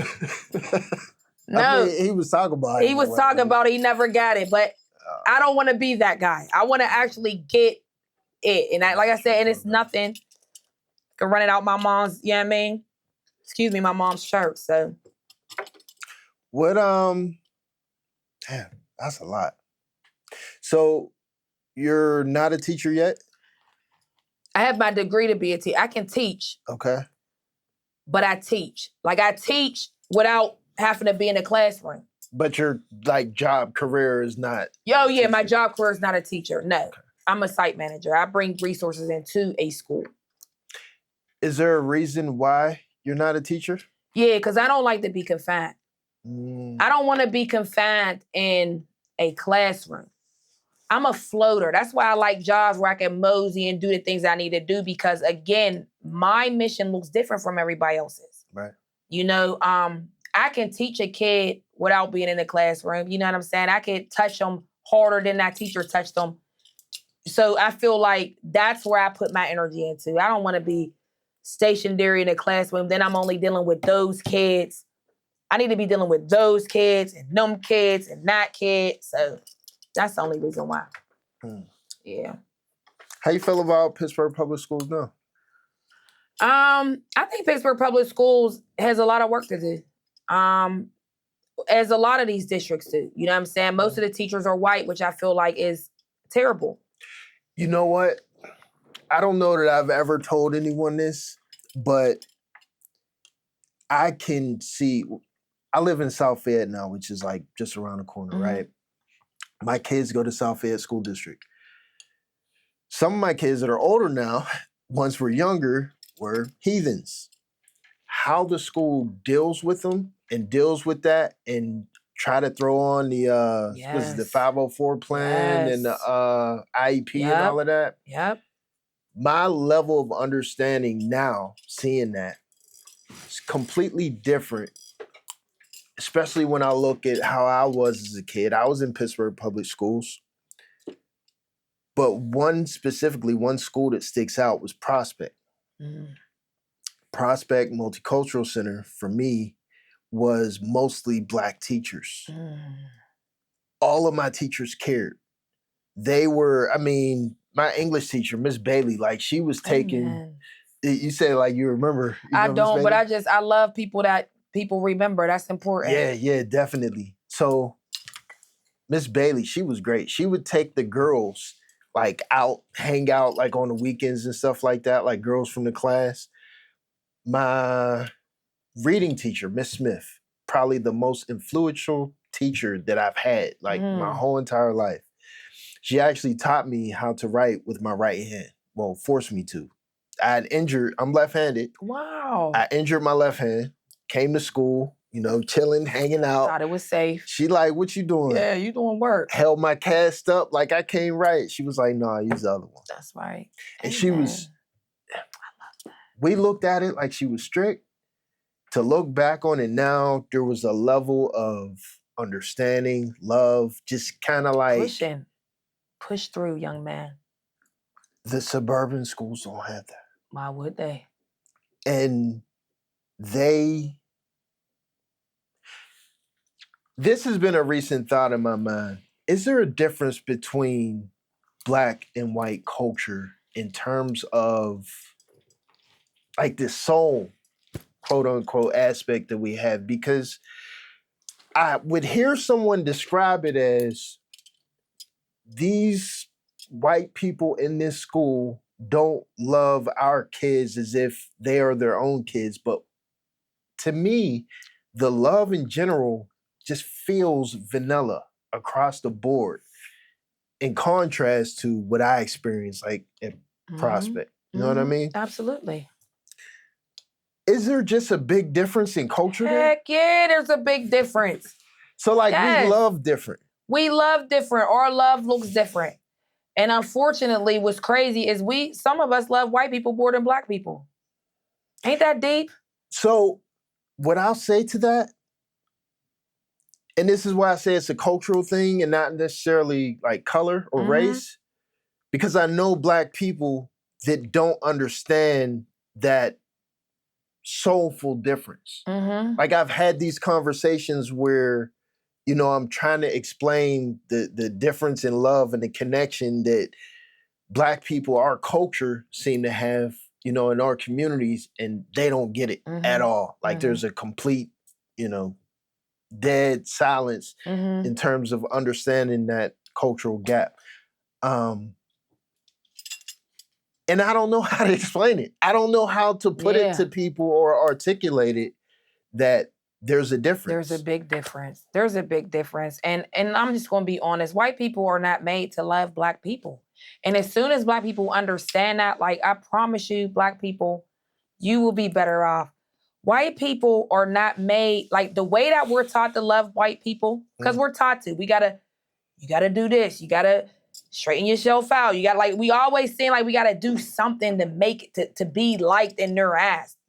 Nobody's telling them to do anything to be liked in our ass.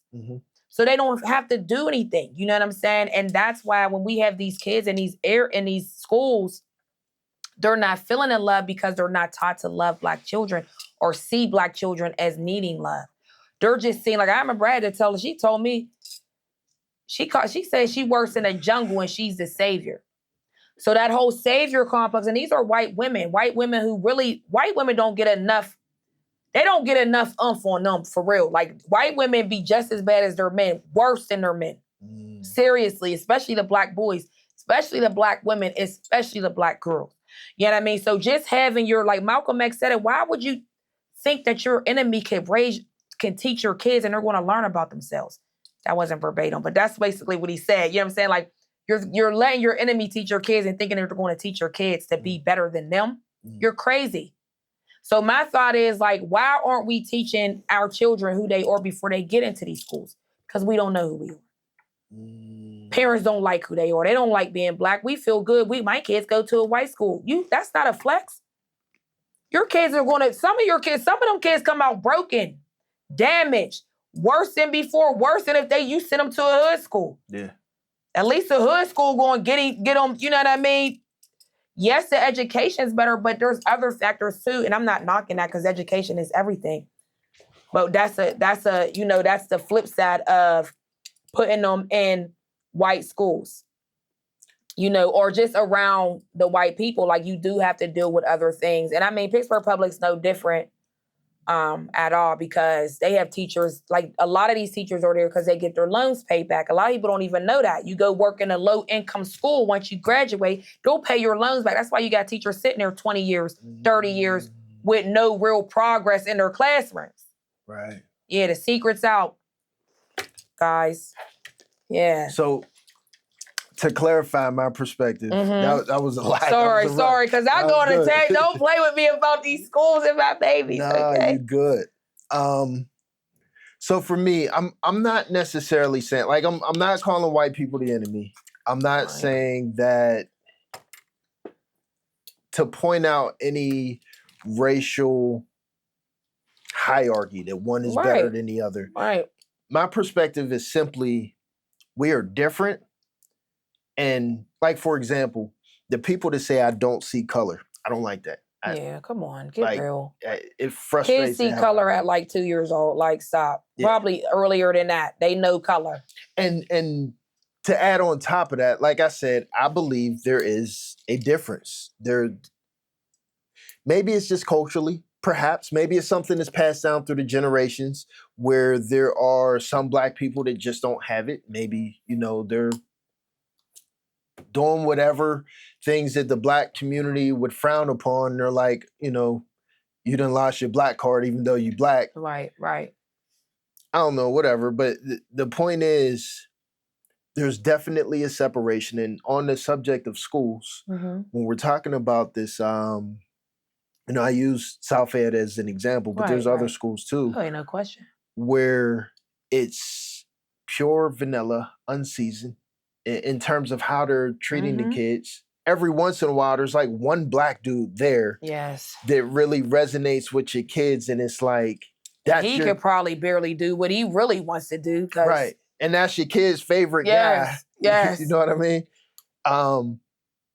Always in the rush into the IEP, that's probably the most frustrating thing for me. That's their answer for everything. And then when that doesn't work out, it's like, well, maybe another school, alternative school, or and they're basically picking on your kid. Like my kid, they went through his backpack like every other day, simply looking for a reason to try to get him out of school, rather than somebody pulling him to the side, like, hey man, let me talk to you. Like some genuine love. I'm going to help this troubled youth.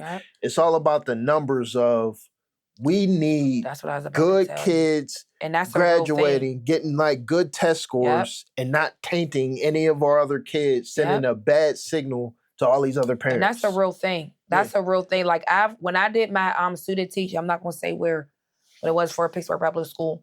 When I did my student teaching, they literally were taking the kids, and they weren't even bad kids. Like, these are kids that they weren't bad. Like, there's no representation here. It's a foreign place. It's, you know what I'm saying? You're already hounding them. You're already like looking at them. You know what I'm saying? So I worked for I did my student teaching for a school that got the kids out so their morale could be good. So they won't have to, because I think it doesn't cost them, but it looks bad on the school's record when you have suspensions and all of that stuff. So they get rid of them. I mean, I was only there from, I don't even know, probably like 6, 7, I don't even know how long my sister is, but they got rid of like 4 or 5 kids while I was there student teaching. And I'm just like, and they all were Black. And the 504 and the IEP plan, like there's, from what I understand, the school gets funding for that. Yep. But there's some level of, forgiveness or whatever in terms of their test scores, like the Keystone and whatever.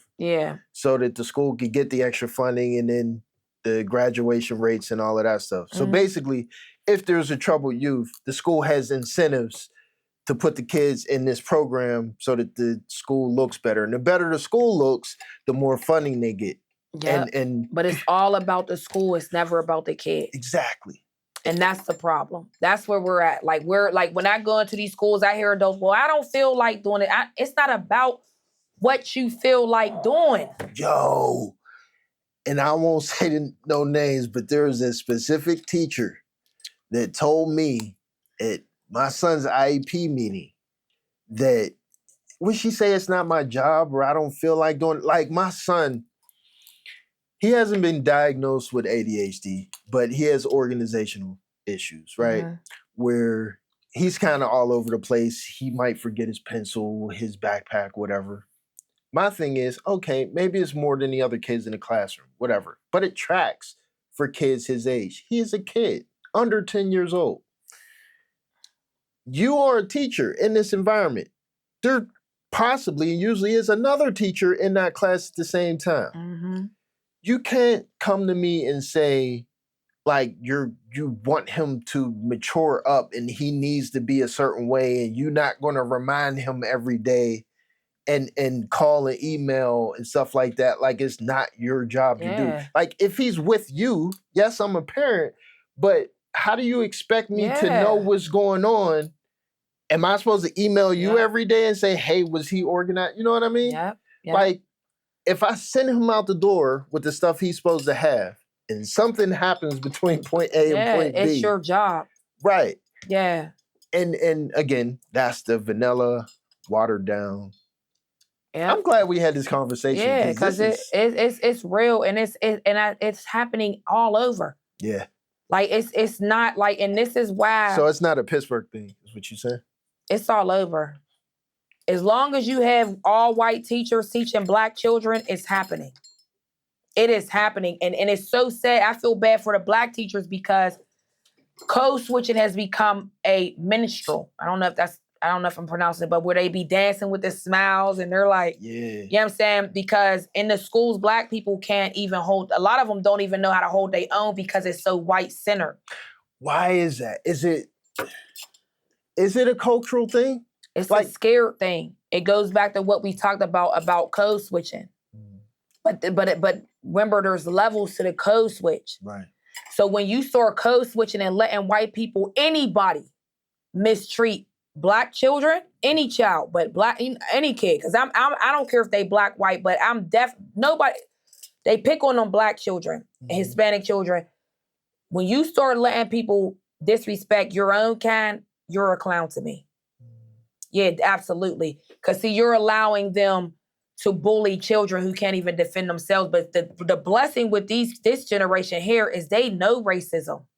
They're not scared of racism. They call it out. And I hate to say it, they're disrespectful. Mm-hmm. I love it because I see leaders in all of these kids, because it's like, we're not, like, my mom used to be like, you got to play the game. Like, me and my mom, we're so different. And she's a Sag, but we are so different because she is godly. Mm-hmm. I mean, like, you're to the bone. Mm-hmm. I'm godly, but I'm still a wolf sometimes. Right. You know what I'm saying? Because of my mission and because of, like, the way that I have to move for God, the way where he got me at. I can't be all the way, can't be a bunny rabbit. I got to be a lion sometimes. Right. You know what I'm saying? And I can't go into these places as a bunny rabbit. So, yeah, man, I mean, these schools we should be praying for our children before they even go to these schools, because we're sending them in there with a lot of people who don't give a pluck about them. So, yeah, you know, and I mean, my son has autism. He has a IEP, you know, and he was, quote, supposed to be nonverbal, but he's talks. But I was a little wary at first, you know, but I had to, like, really know his teachers, had to build relationships with them. Mm-hmm. I'm very active in his world, you know, because those are the boys that they write off. Those boys with autism, ADHD, all these labels and stigmas they throw on them, try to write them off, but not my son, not your son. Yeah. No. Yeah, not your son. Cheers to that. And let me tell you, my kids right now, 11-year-old, I think they're 11, 10 or 11. Mm-hmm. I don't know. My wife knows better. They are at home. Like that. Every other day, they take cardboard. So my wife orders a bunch of stuff from Amazon, and she also gets groceries, right? Amen. Orders it. So we have tons of cardboard boxes, like, always piled up. So I told the boys, look, go into the cardboard. Here's some tape, here's some scissors, some, you know. I love that. Straws, create That's something. Old school. Yo, my kid, when I tell you, they've created all types of, like, my son had this thing where he put the phone under it and you push a button, it snaps a picture of like a QR code, and you take the QR code and the website pops up. He had one thing that was like a fan. When he turned the vacuum on, the vacuum was plugged into it. He turned the vacuum on, the thing starts spinning and lights come on.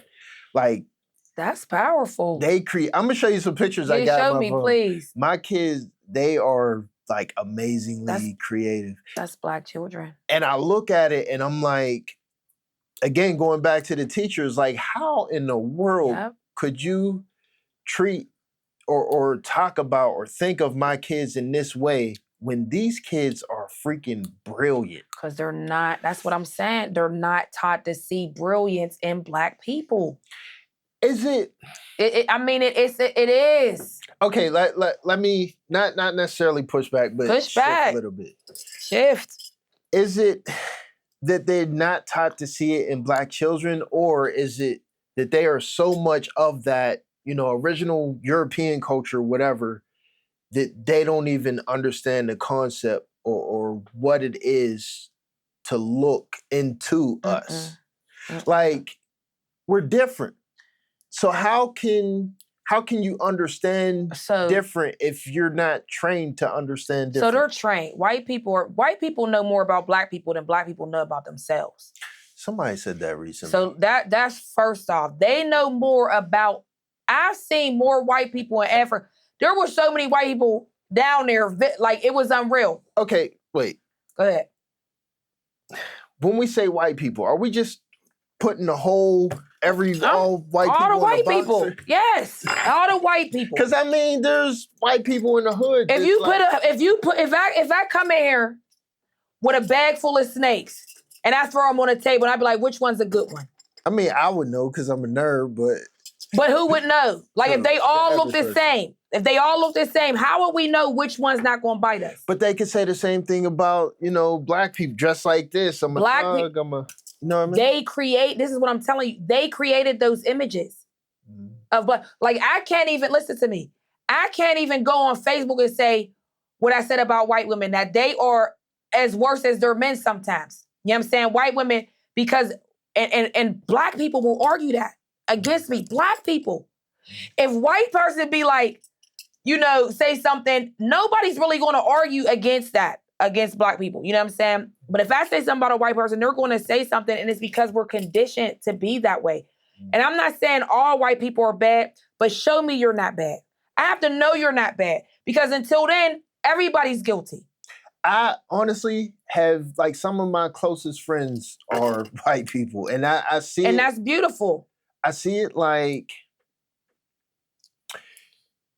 again, I don't separate it by color. I look at it like there are really good people and not so good people or really messed up people. You know what I mean? Where some people just get it. Some people just understand and they're loving in general. And then, I am 44, grew up in Pittsburgh, which means racism as a kid in the 80s and everything else. And still experience it to this day. Where I do see a difference in separation on race, but I try not to put everyone in that same box because, again, there are some good on both, good and bad on both sides. Right, and they are good, and then it goes to like, well, what's good? Like, what's a good white person? You know what I'm saying? Because white people have privilege, so I be feeling like a good white person is someone that denounces privilege, that, is fair across the board. Like, you'll go up against your own. Not for me, but just because it's right. You feel what I'm saying? Like, not because I have a Black friend. So, and then it's like, I don't know. Like, I feel like white people get a lot of, they have white privilege. So they could hang with you today and be cool with you and then go be with their real friends and be and I'm not saying that they do, but I get it. Let me throw this at you. Go ahead. What about colorism? What? Is there privilege, or at least there used to be, in being like light skinned, for example? Yes. Is that the same? Like, do I need to denounce my light skinnedness to a dark skinned person in order for them to accept? No. So again, colorism was again created by white people. Every trouble black people are dealing with stems from them. And as much as people, you can't blame stuff. We didn't have that in that. When you go to Africa, everybody's the same color. Like, they thought I was a white woman. Wow. Yes, I had to literally, and I had to literally gather them around like a storybook. I had kids and adults like this. I had to tell them about how we have different shades because of X, Y, and Z. You know what I'm saying? But yeah, colorism, that's a mentality. That's a trauma mentality. So no, I don't feel like it's completely different from white privilege. I'm light-skinned. I might be able to skip the line over a dark skin, since not literally, because I don't even play the colorism game, just so y'all know. But I might be able to skip the line in front of her, but I'm not getting no love. You know what I'm saying? Like, privilege is different than... Well, say like this. My understanding of privilege, and of course not white privilege, is not the same thing, but privilege, we'll say, between like man and woman, or attractive person, non-attractive person. So like, for example, you walk in the bar and all of a sudden you get all the free drinks. You know, you're getting hired first, or you're getting the most opportunities just being a more attractive person. You know, light-skinned people, that a person that smiles all the time is more friendly, more acceptable. He's getting, you know, more opportunity to offer more jobs, so on and so forth. Like, all of these things are like privileges. Right. But they're not all the time, though. Like, you might get a brother who might think you look good and you going to get a raise, but that don't happen all the time. True. Majority of white privilege is all over. You can be white and get treated better than me in Africa.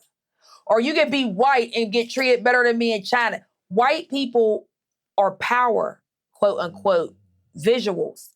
You see, so privilege is way different than colorism. Like, colorism, you might get a free drink. These mother effers have gotten free labor for 400 plus years. You know what I'm saying? These mother lovers have, you know what I mean, continue to be able to do things that we've not even been able to do, and they've taken things from, I mean, there's so many privileges that they get still that doesn't even compare to colorism in my eyes.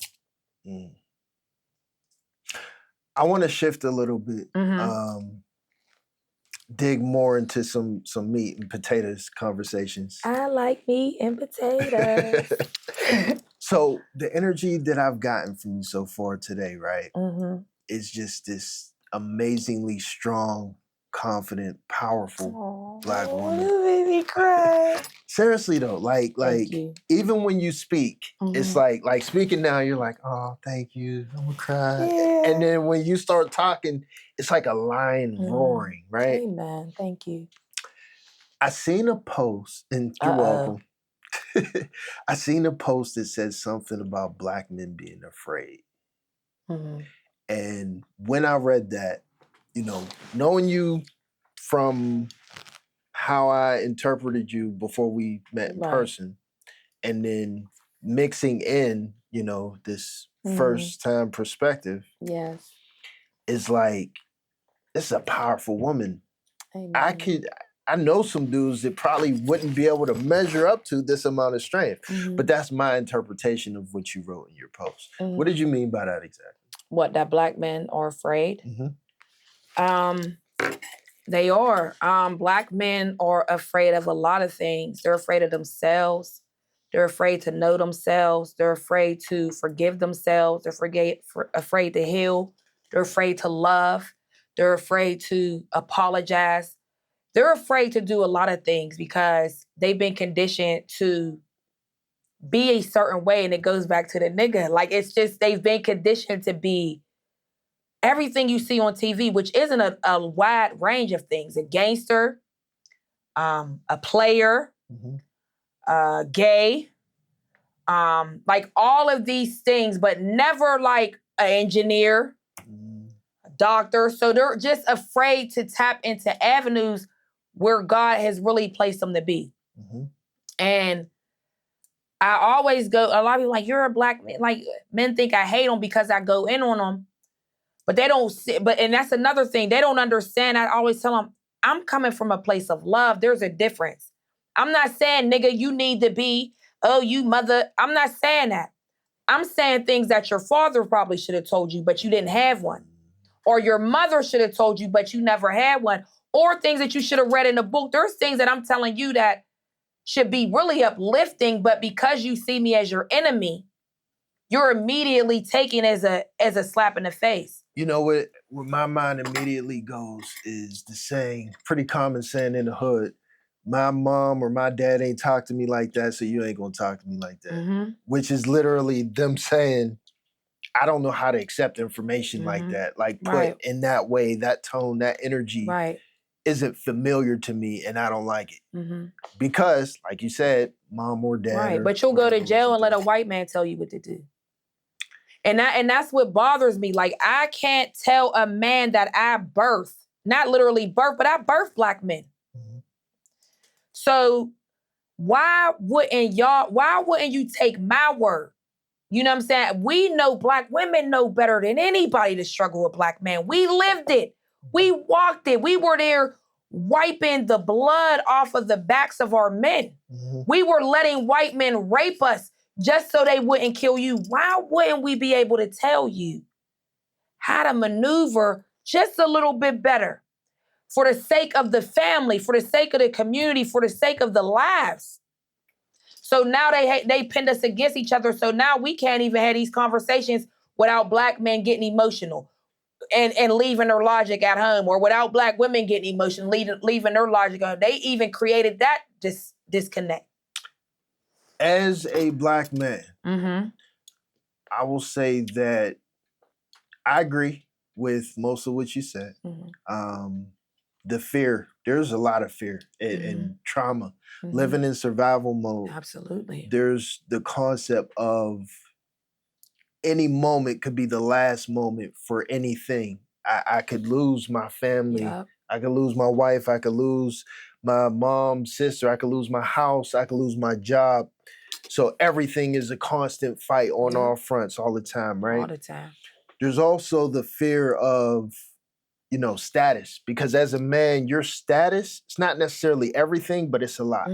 Where, that's your respect. You've fought so hard to, not get picked on and bullied, to not be the last person picked, where you have to maintain that. You have to greet challenges, you know what I mean? Right.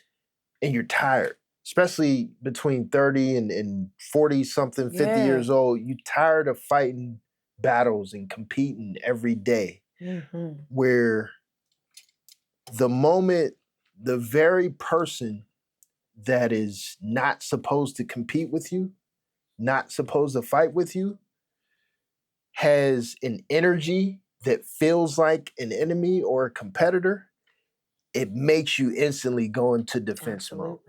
And not saying it's right, and I'm not justifying it. I feel you though. But a lot of the conversations between, men and women, and there's the conversation of, why are men not dating women their age? Why are men going for younger women? Why are men, seem to be so weak, and why are they this? Why are they that? Not going into every conversation, but this specifically is literally just, trauma, survival mode. Like now, the number one thing I need in my life is peace. And that's the main reason, one of the main things that brought me to my wife, where there's other women that I was dating, around the same time I met my wife that are kind of Is she hit black? me. My wife? Yeah. Amen. All right. I just wanted to be. Yeah, definitely. She probably won't like this, but she's not very black. That's She's okay. 100% black. That's okay. It's okay. Like that light over there. That's okay. But yeah, definitely. But there's women that I've dated around the same time I met my wife that kind of come to me and they're like, why not me? And one of the main reasons is that level of peace. There is no arguing. There is no competing. There is no telling me I'm wrong. I'm allowed to lead. I'm allowed to own my position in my home. Amen. With minimal question. Amen. I could lead us into the dirt and she gonna be there the whole time, rubbing my back. You know what I mean? Like, oh, sister. And that, if there's any message I could give to single women, especially black women, I know there's messed up dudes. I know there's deadbeat dads. I know there's, just scum of the litter. Yeah. But there's good black men that are high value, All we want is peace. All we want is to be loved, and we want to be allowed to be masculine. Say that last part again. We want to be allowed to be masculine. Amen. Did y'all hear that, ladies? That's important. Seriously. Yeah. I agree. I mean, I feel the same way. Even though you see this lion here, I'm very submissive. You know what I'm saying? And not meaning like a doormat. You know what I mean? Because I know my power. And that's the thing about a woman who knows her strength. You can still be strong and still be submissive. You know what I'm saying? Strength isn't always who's the loudest, who's winning the arguments, who has one up on the other. Like, strength comes in silence. You know what I mean? Strength comes in sitting down, bringing things to the table. So I respect everything you said, and I'm actually happy that you have a Black woman that brings you peace, because let the world tell it, we don't know nothing about peace, you know? And you know what? I'm sorry to cut you off, because I don't that's like. Okay. That's okay. I don't like that narrative either. It starts with people don't know themselves. They don't know themselves well enough. They aren't self-aware to understand what they need in a partner. When you choose the wrong partner and you're mismatched, is where you get situations and circumstances like that. It's almost as if people have a need or a desire to have someone that they will choose, any person that they feel like they're somewhat attracted to, got a little bit of chemistry, and they're not going to cheat on me, so let's get married. And I just don't feel people do enough homework. They don't. On themselves first, and then the person. And I feel like we're not taught to do homework. Like, a lot of Black people are not taught to do homework. Like, lust leads us to who we are going to be with. Like, you know what I'm saying? I've heard plenty of men say, oh, I had a baby with her because she look good, I'm going to go hit that raw. Black women, we know when we're going to have sex with a brother, you know what I'm saying? Like, we can look at you like, you know what? I'm giving him some. That's just how easy it is. So a lot of these relationships aren't even built on rules. It's built on sand.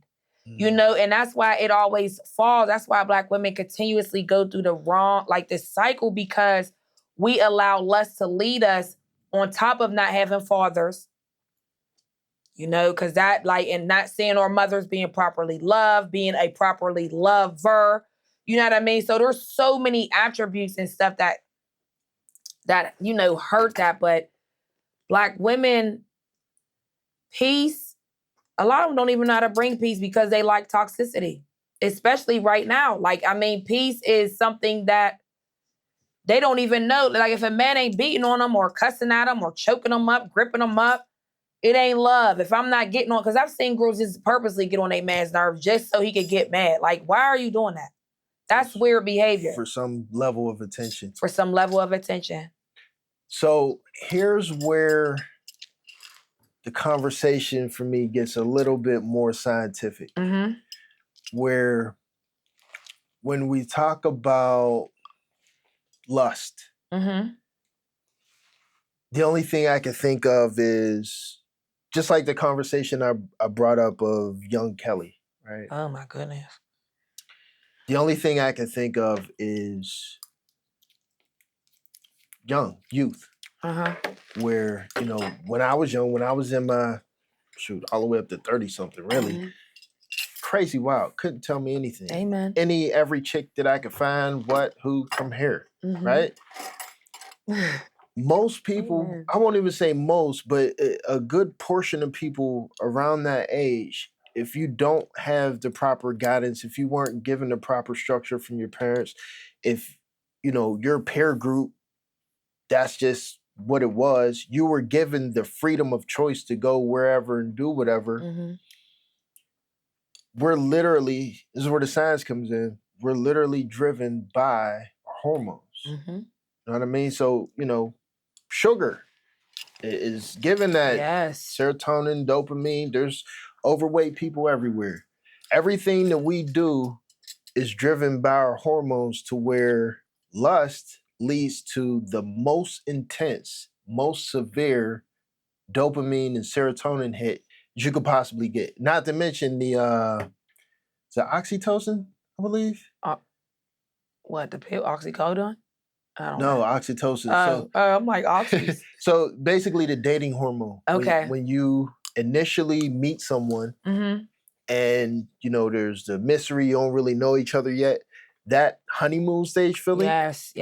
is from a hormone. Yes. So you're chasing these hormones through life, and, you know, that's over all these years, that's how we survive, by chasing these hormones. Well, when you found one that's like, you push a button and you get a rush of dopamine, and now somebody, yo, you can't do that. You shouldn't do that. Right. Why? Right. You know what I mean? Right. What changes that, or at least for me, what changed that is, you know, as I got older and I got kids and my testosterone was starting to calm down a little bit, and it's like, dude, you got something to lose here. Like you got some things that you need to hold on to. You should shift your focus and pay attention to the people around you. Right. Really love yourself. And then that way you're able to love your kids. You're able to love your wife. When you don't have all of that, or at least for me, this is my perspective. When I didn't have all of that, when I was younger, every day was just another day into the next of, you know, what's the play for the day. Right. Who's on the menu today? Know what I mean? So that, and again, you know, male, black man, I feel like there's a conversation that needs to be had, but it's an extremely difficult conversation when it comes to lust, because coming from a woman, it feels insensitive. I'm taking note because I have these conversations with my son. And I tell him, first of all, I let my son know that he's the prize. Black women are wonderful. We're amazing. But the black man is the prize because he's the one that creates the lineage. He's the one that, his sperm creates the babies. Without that, you know what I'm saying? So I first let my son know, like, yo, you're the prize. What you have between your legs is not to be given out like candy. Who you choose to lay down with matters. You know what I mean? And what they think, like everything about that person matters. And I let my son know that, you know, there's consequences that come when you prematurely just do things, you know? And my son's only 12, he'll be 13, but he's not even into that. Like my son's still very much pure and innocent, but the girls his age are not. I'm not saying they're not virgins, but they're very much like into things, you know? So I don't know. I hope I'm not coming off insensitive to my son, but I do let him know that, you know, you are the prize and you don't have to be a hypersexual black man like they try to make it. Like you just got to be screwing all these girls and you got to have a pound them, lay the pole and roll. Like you don't have to do that. It sounds to me like you probably won't have much of a problem in that area. You might have a phase where he's, you know, hanging out with the wrong crowd or whatever. But for the most part, even if he does, he will come out of that and snap back in place. There's a lot that goes along with having, you know, that strong parent that's conscious of, you know, situations that child could be going through and stuff like that. I mean, for me and people also, you know, in that early 80s generation, there was a lot of families that, you know, parents on drugs, we latchkey kids, we damn near raising ourselves. When you don't have that direction and you, again, have any choice in the world to do what you please, you just kind of do whatever. No question. Yeah. And then the hood, the community is so shady at times because, like, I think about, like, the young girls, like, who was having sex with older men at a young age. Like, now they're hypersexual. Because, like you said, and that, it all makes sense about the dopamine and all that you was talking about because, and this is something that we need to talk about and that I talk about with young girls, but we need to talk more about it, is when you have sex too early, what that does to you because you're continuously chasing that thing. So you're having sex so young, you know what I'm saying? So now that you're older, like that's what you're chasing because you need that. And even it happens with masturbation too. Yeah. You know, like when you masturbate early, you're coming, you want that, you know? And I feel like... Well, there's a certain level, and I don't know that it's needed. It's argued that it's needed, especially for boys. It is definitely, it's a difficult time for men. Like, it's painful if you're not as a jacking guy, off. you need some form of release. Like, if it's good for y'all. If you deal with any type of exciting situation, if you happen to have a crush on your teacher, your friend's mom, a girl that you like in your class, That's like, so funny. it happens, right? Yes. You deal with situations like these, and now internet's everywhere. So, you might see some porn, OnlyFans girls, whatever. If you get sexually excited, especially as a teenager, after a long period of time and you don't release, basically you get blue balls. Blue balls is one of the worst pains in the freaking world. I mean, like, the worst. Like, you have to release. Okay. Where... I don't know. I mean, it's a difficult conversation to have with kids, but I've heard of some mothers just like, here, look, don't use no socks. Take these paper towels, some Vaseline. Like my son, my son, I caught him one time. They make a big deal out of it. Do your thing. I mean, you know what I'm saying? Like, that's your body. I remember masturbating when I was young. You know what I'm saying? Like, so if that's your thing, I mean, what can I do? Like, I can't, that's yours, you know? But again, just like making sure, like, because I don't know if he's coming or not. I don't know what he's doing. I don't know how. You haven't had the conversation with him? No, I've had a conversation with him after I caught him doing that because he was slightly embarrassed. I told him, you don't have to be embarrassed. Like, that's natural. That's cool. Like, that's good that you're doing it because it's actually healthy for men as you get older. It helps with prostate cancer. But yeah, but I don't know if he's coming though. You know what I'm saying? I didn't know if he ejaculated or whatever. So we didn't get into all of that, but I definitely didn't make a big deal out of it. I want my son to be, like, I was very, growing up, I was very explorative. Like, I was very, like, open and stuff like that. My mom gave us books to read about puberty. So I knew all about things that girls didn't know of, about breast, vagina. Like, so I was all cool. I'm cool with that. I just don't want him to be a loose penis out here. You know what I mean? You know what? I think... for me, it was status. That's what made me hypersexual is... Wait, can I ask you something? Yeah. Because this is a good question.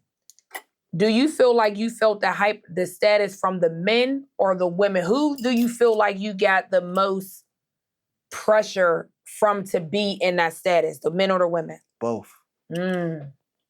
Both. And they both helped in ways. That's deep. So, like, the women don't necessarily realize it, but the higher your status is, like, the more women appreciate you, the more women appreciate you. The more, you know how the women look at a dude like, oh, he a player, I ain't gonna mess with him. That's almost like a form of flirting. Like, that's saying, ha ha ha, don't come over here and get me. But here I am. But here I am, you know come what I mean? get me. The dudes, the dudes have a bar of, how many women do you have? That's the yardstick. Wow. And how far did you go with them? Did you just kiss her? Did you get to first base, second base, third base?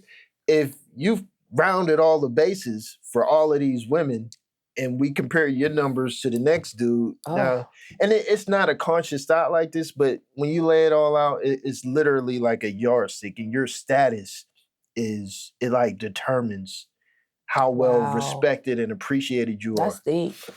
So when you look at, we'll say post-teen, at least for me, this was late 90s, early 2000s.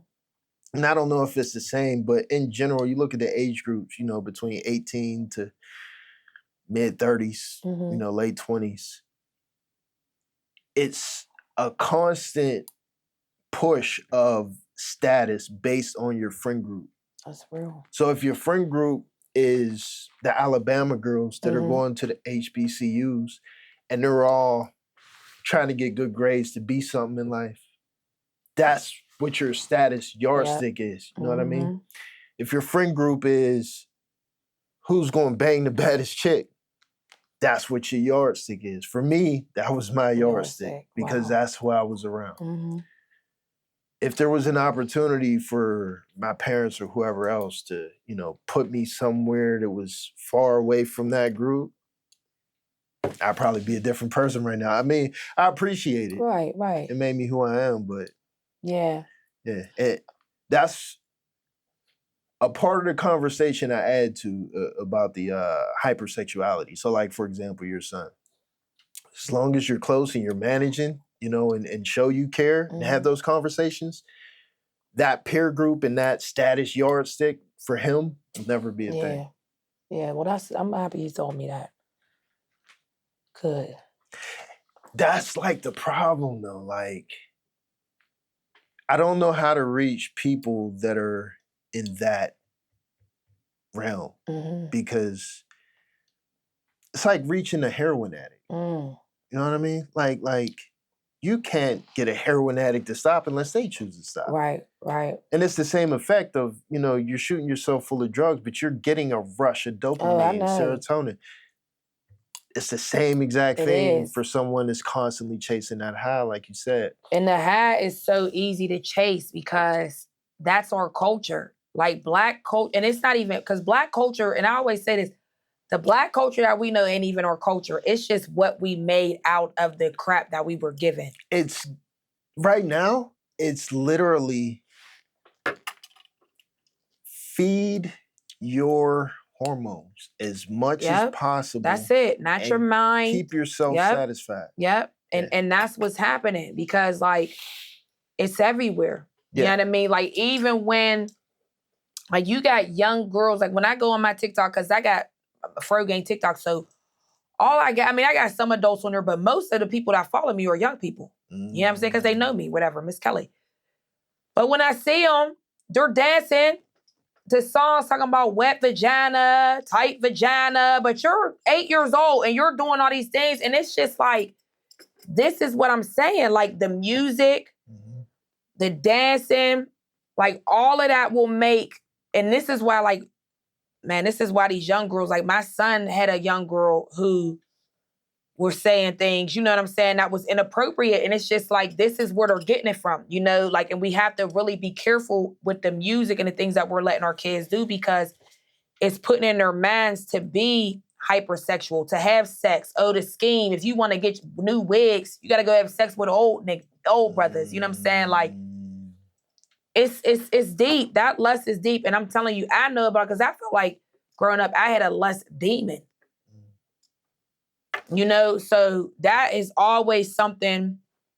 And I say it now, it creeps up sometimes. You know what I mean? Even in my big age, you know, lust creeps up. It'd be like, you be good and then you be like, whoa, hey, you know what I'm saying? And you really have to channel yourself back to, like, now it's easier for me. But when I was younger, it was rough for me. Yeah. And would you agree that it's because you have more to lose? Now? Yeah. Absolutely. And I know, and sex isn't even as much as we put into it growing up. Like that to me, at least, I feel like it adds more to the more to lose conversation where it's like the person that you sleep with now, like, who knows who they know, what they done did, what they got. Like, it's way different than like a 20-year-old who 9 times out of 10, they don't got that many bodies. Right. You know what I mean? Now, who's his girlfriend's calling me or that's what whatever, I'm saying. You know what I mean? And it just, it really, like, right now, like, I don't even trust people. Like, if I was, I mean, you know, I'm engaged, but like, if I was to ever, like, I wouldn't even trust nobody because I'd be thinking somebody's trying to record me. You know what I'm saying? I'd be thinking somebody's trying to get one up on me. You know what I mean? So that keeps me grounded. Right. But my lust definitely kicks in a lot. You know what I'm saying? It's just in me because that's just who I've always been for some reason. Like, I think because I was masturbating too young or whatever. But I just feel like, I just feel like lust is deep, and we got to really shelter our kids from it because it's on them now. Yeah, I agree. So, amen. I have a son that's similar. He's similar, especially to how I was as a kid, and he's like completely into the girls. That's their status thing, you know, amongst his friends, is who has the most girls. And yeah, I don't know. I can't get him. I know, man. Get him away from it at all. I feel like that was a good dive into the conversation of I got to touch on my little evolution thing and everything on the lust stuff, because if I remember correctly, that was the conversation we were having. I want to say it was maybe you were asking like, why can't dudes just stop having sex or leave girls alone or something like that? Be more disciplined, maybe. Be more disciplined. That makes sense. Yeah, that's where I was saying the more sensitive side, where it feels like a woman talking to us can be insensitive. Mainly, like when that monster, we're gonna call it a monster, lust. When that monster got you, and you know, like I used to smoke cigarettes. I vape now, but I used to smoke cigarettes, and somebody be like, "Yo, why don't you just quit?" Like, what? Like, how? Yeah. Exactly. Yeah. And it's the same exact concept. It is. You know what I mean? It is. But yeah, I feel it though. If the idea of having, like my son, for example, like find a wife at a young age, or even a girlfriend or whatever, even if it's a couple, but like, you know, get married, have a family. But now with social media and everything, they're pushing this whole like agenda of, oh, you don't need to be married to have a kid, and you don't even need to be with the other person. You could just get pregnant. And just raise it on your own. Yeah, that's wild to me. It is wild, but it's all a plan. And we're falling for it. We fall for it. You know, like I hate to see on Facebook, like we're applauding young girls for being pregnant. I get it. I mean, I get it. But are you helping her with the baby? Because we, like, seriously, everybody be having these really elaborate baby showers. Then when this young girl had his baby, don't nobody be there for her. She don't have no support. She's, you know, choking her baby up because she's overwhelmed. You know what I mean? And I just feel like we really have to talk to our girls about the importance of, even if you're, first of all, the importance of virginity.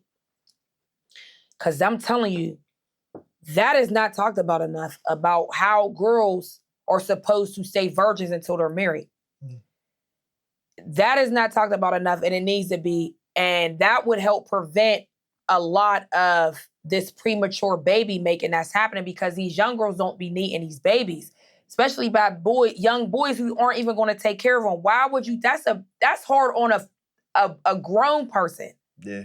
You know, but we have grown women, their mothers, encouraging them, have a baby. You know what? And I don't even know if we got enough time to really dig into this, but I think a big portion of the hypersexuality in the Black community is molestation. It is. On both sides. On both sides. Yeah. Ain't no question.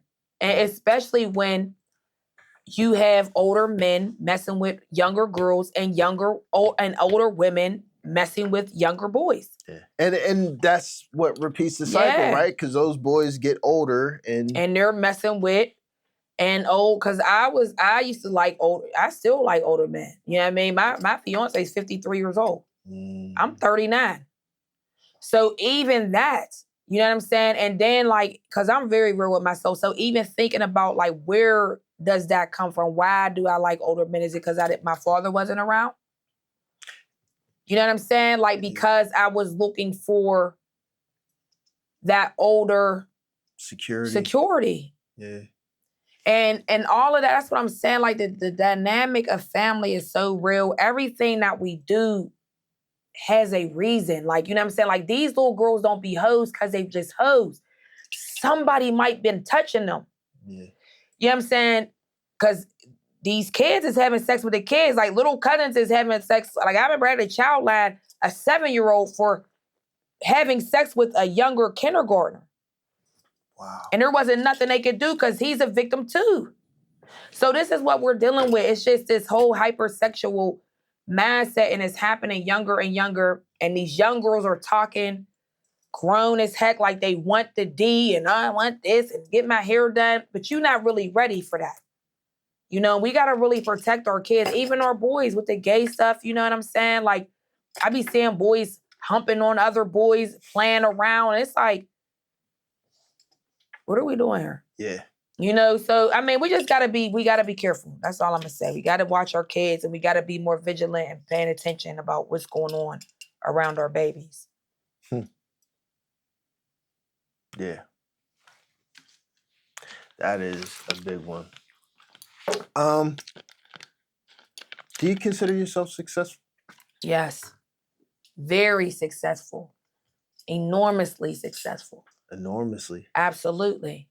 Absolutely. Because, you know, I don't have a lot of money success now, but I feel like my impact has reached so many people. Like, I mean, I've reached more people than I feel like people with big organizations here. I'm sitting at the table with them and I don't have half of the money they have, but my impact either tops or is just there with them. Right. So I feel, yeah, I'm successful. I definitely feel like I'm successful. I created, with the help of the Lord, a vision that I feel like is the reason why these movements started happening. You know what I'm saying? We talk about the Crown Act. When you talk about, you know, these representation matters. I remember saying representation matters in 2017 when it wasn't a big deal. When you couldn't, when people was telling me, oh, that's stupid. Oh, this, oh, that. Don't nobody care about black Barbies. That don't matter. They forgot about the doll test. You know what I'm saying? So, like, I feel like I'm successful because God keeps me ahead of my time. Mm-hmm. And as long as I'm ahead of the crowd, I'm going to forever create waves that people have to get on. You know what I'm saying? Like, eventually, like, I'm one of those people, like, eventually you'll get it. Right.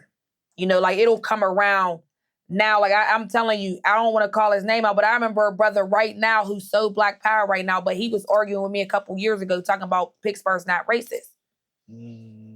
Now you see what we talking about, Broham, maybe about 5 years later, but you see, so people got to be very mindful of how they treat visionaries, because where there is no vision, the people perish. They need people like me. Go ahead, say. You just sent my mind to a conversation that comes up all the time of we have no representation of, you know, community and where's our Malcolm X's today? Where's our Martin Luther King's today?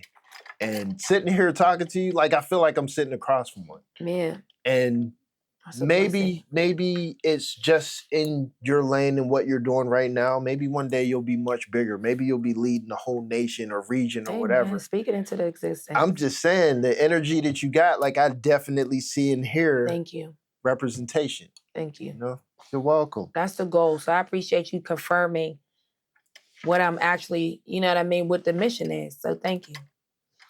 You're welcome. Main thing we didn't touch on.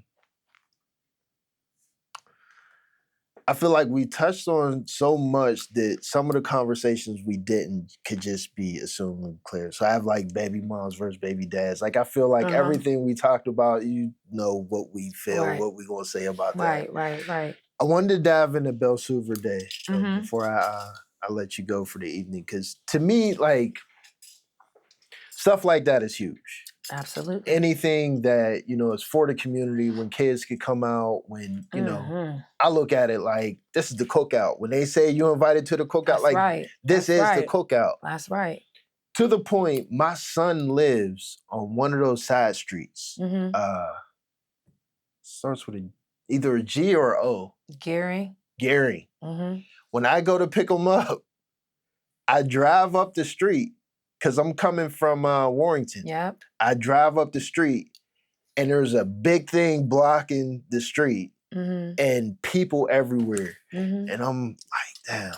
Like, I mean, I love it when I see it. Definitely. But I'm like, I gotta I back got all the something way to up do. this Yeah, street. what we doing? People like, yo, you can't go this way. You gotta Right. go that way. Because the park is right there. It is. I grew up when I was younger in Knoxville. Okay. So I used to be down McKinley all the time. Amen. I played baseball down there for BAK. I went to Belle Silver Elementary School. I want to say it's like first grade, maybe something like that. All right. Before I switched to Overbrook. But I'm familiar, very familiar with the area. Yes, you are. The Bay family, I grew up like there's my best friends. Rashad. Yep. My They're best amazing. friend. Yeah. Yeah, all of them. So I'm extremely familiar. But Belle Silver Day. Dun dun dun. Yes. How'd it start? What is it? Well, Silver Day is just like you said, it's a big cookout for the community. Everybody comes out. We have a good time. It's a major thing in our community. My dad actually ran it for a very long time. He was the one doing the parades. I mean, it was way bigger than what we probably do, but yeah, it's just a day for us to get out, be amongst each other, elders, all of us just fellowshipping together. It's a day of just community. Like it's a wonderful, it was just an amazing day. Like it's a day of just family fun, community, laughter, all of that. Is it exclusive to Belle Silver? Like, can other people? Anybody could come. And you could, like, if you walking down the street going to pick up your kids, you could come. Come grab a plate. You could come grab a plate. You could come grab a plate. There's vendors. There's different, activities that you could do. It's a very family-oriented, friendly atmosphere. Yeah. Yes, definitely. I almost want to challenge other places in the city like Homewood and Wilkinsburg. Like, everyone should start a day. So, Homewood, they got the Homewood Island. So they're doing it. I never heard of it. Yeah, they got the Homewood Island. They're doing big things. The thing about the community, though, is that people have to understand, like, these days just don't happen. Yeah. You know what I'm saying? So when people, and it goes back to the visionaries, why you have to respect them and, like, protect them, support them. Right. Because, again, I'll say it again, where there is no vision, the people perish. When somebody wants to do something and they're doing it and have been doing it, all you have to do is support if it's not your lane. But a lot of times with communities, people see you doing things and think that they could do it better, even though they've never done it. Right. So it's like, then, you have that competition right there. Mm-hmm. So now, instead of letting someone do what they've been doing and making it do what it do, and I could just pour money into them or whatever, resource, talent, whatever, into that, I want to compete.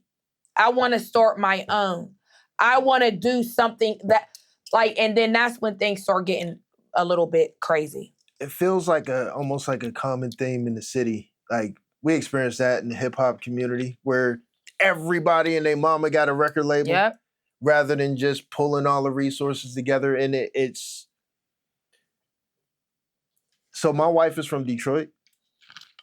Detroit is vastly different than Pittsburgh. And it always gives me the feeling of like, crabs in a pail here. But crabs in a pail is almost like a term that we're using to hate on each other in the city.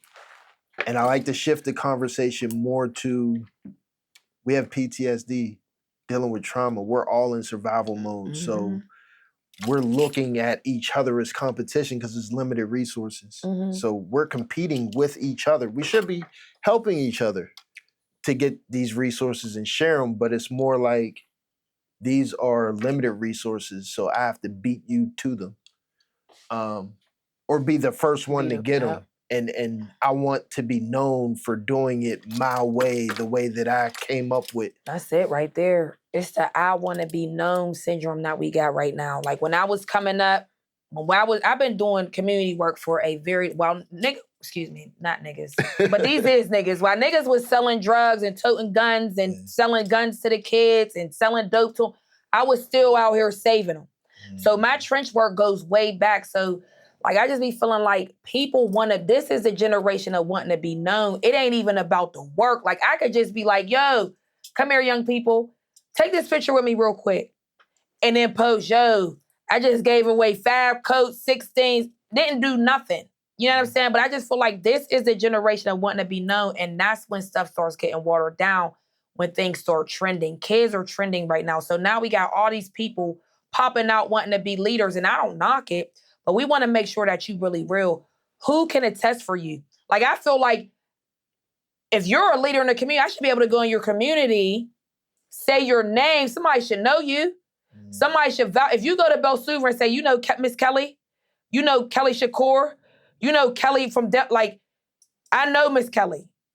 You go anywhere, like, there should be a resume. And I feel like there's not enough resume checking right now for who wants to do things, who's leading. People are getting awards for doing bare minimum. Do we need that though? I mean, so like, for example, when you spoke about your mom, you referenced your mom in almost like comparison of my wife's parents. When I think of my wife's parents, they would be like, do it. Like, whether you have a resume or not, like, we need enough love going around. Right. Could more hugs, more love, more appreciation, could that mend some of the separation and division we have? So yes, but what's the intent? Because that's what I look at. Like, the intentions have to be pure. So if we are giving kids hugs because we're getting millions of dollars to give kids hugs, and then when the dollars stop or when we're off the clock, we're not giving out hugs, and there's a problem. And that's where I feel like that's where we have gotten to, like, this grant money, this, you know, this easiness of social media. Like, when I was coming up, we didn't have, I mean, social media was there, but loving kids wasn't there. So to see that, and I'm not knocking it because the kids need to see it, but kids know real from fake. Right. So when you're dealing with kids and they're seeing you play both sides of the fence, like, oh, Mr. Johnny works here, you know, being a mentor, but he beats his wife because I'm friends with, or he sells drugs, or he's smoking weed in front of us, or he's touching little girls, or has touched little girls. Like, that's when it's an issue. Right. Like, even with the women, like, there's a lot of women that work with young girls who don't even like young girls, but you're getting a check. But it shows in how you treat them. It shows in how you talk to them and how you know, you're like, how you mentor them. Right, right. So that's the only thing that I say about a resume. Like, yes, we need more hugs, of course, but Judas kissed Jesus. So just because they hugging don't mean that they thugging. No, I'm just playing. I just wanted to rap. But you know what I mean? Just because they hugging don't mean that it's right. You feel me? I just feel like, I don't know. I just feel like I came up so thorough. I had to literally clean myself out, man, to be who God called me to be. And it's just crazy that people could just hop off the porch and just be like, well, I want to help kids, but you still got to get right with yourself first. Then give the hug. I mean, get a hugs, but make sure you right, because kids watch. They watch the way you talk, the way you walk, everything about you. So you just got to be on point, because that one slip up, like, you got football coaches going to jail. So now you done coach these little kids. You done told them everything about being good, teamwork, whatever, and now you're in jail. Set a bad example. And that's what I'm saying. So don't coach until you're ready to put away the foolishness, because they don't need to see that. They see enough black men going to jail. So yeah, we need more hugs, but just make sure that the hugs is going to be consistent and the intentions is pure. What's your advice to someone that is looking to be a community leader, start their own nonprofit organization? I would say do the work first. Like, what do you think is like a big challenge or something that someone needs to be prepared for? Do your inner work. Do your inner work. Everybody wants to start, I want a nonprofit, I want this. Do the work first. Then everything else will follow, because what's the point of having a nonprofit if you don't have no following? If you don't have no impact? If you're not, you know what I mean? If you don't have the clout or the the track record. Right. Do the work, then get your nonprofit. And I would say, make sure that the inner work is good, and then everything else will follow. Because people be having all this nonprofit, and they don't have no impact. Their nonprofit is not helping anybody. But, you got it. So, yeah.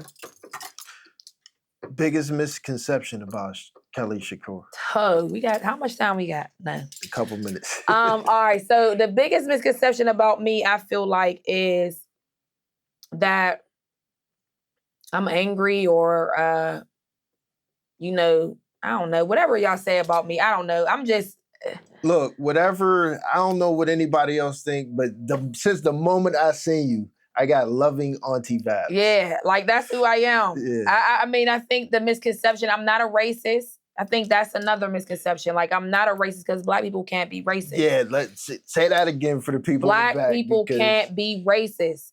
Yeah. But I could be slightly aware, slightly prejudiced, which comes from the way that America has treated me. So, you know what I mean? All of that has a reason, but I'll say that I'm not a racist. I have white friends.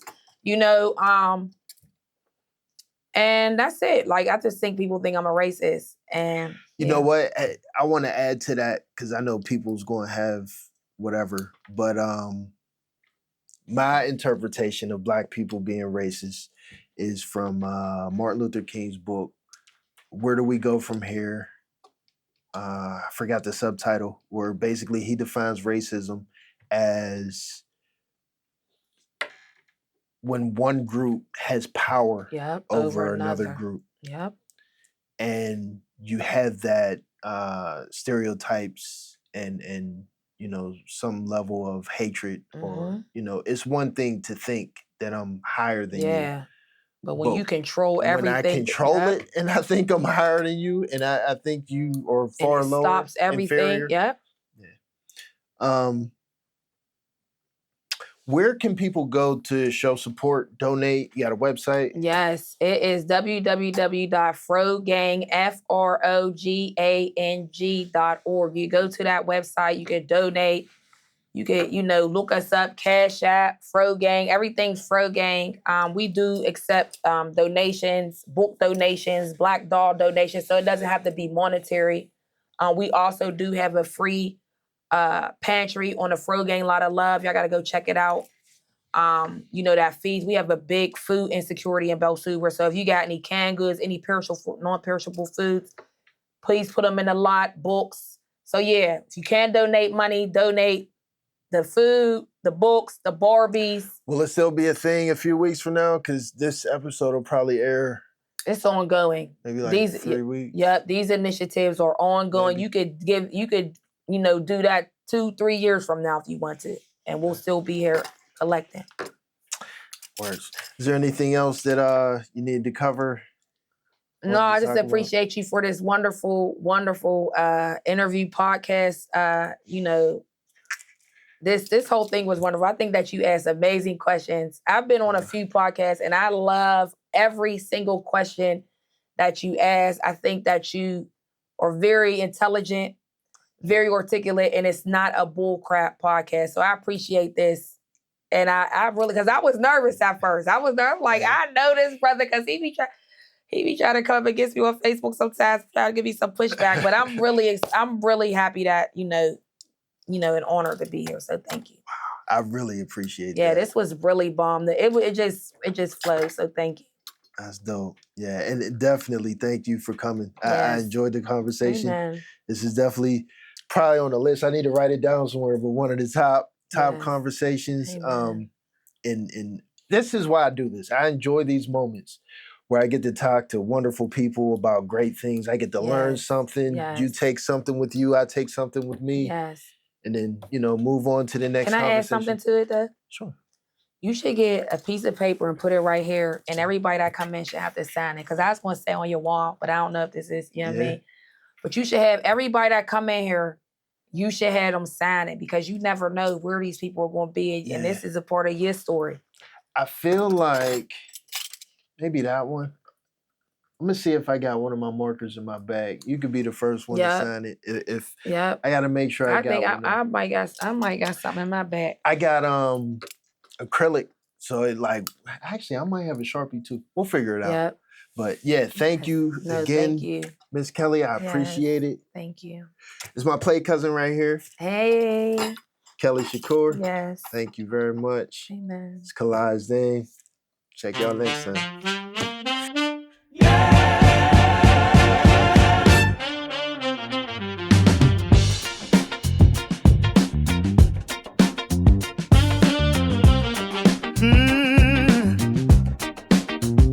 Late nights, real talks, turn the noise down.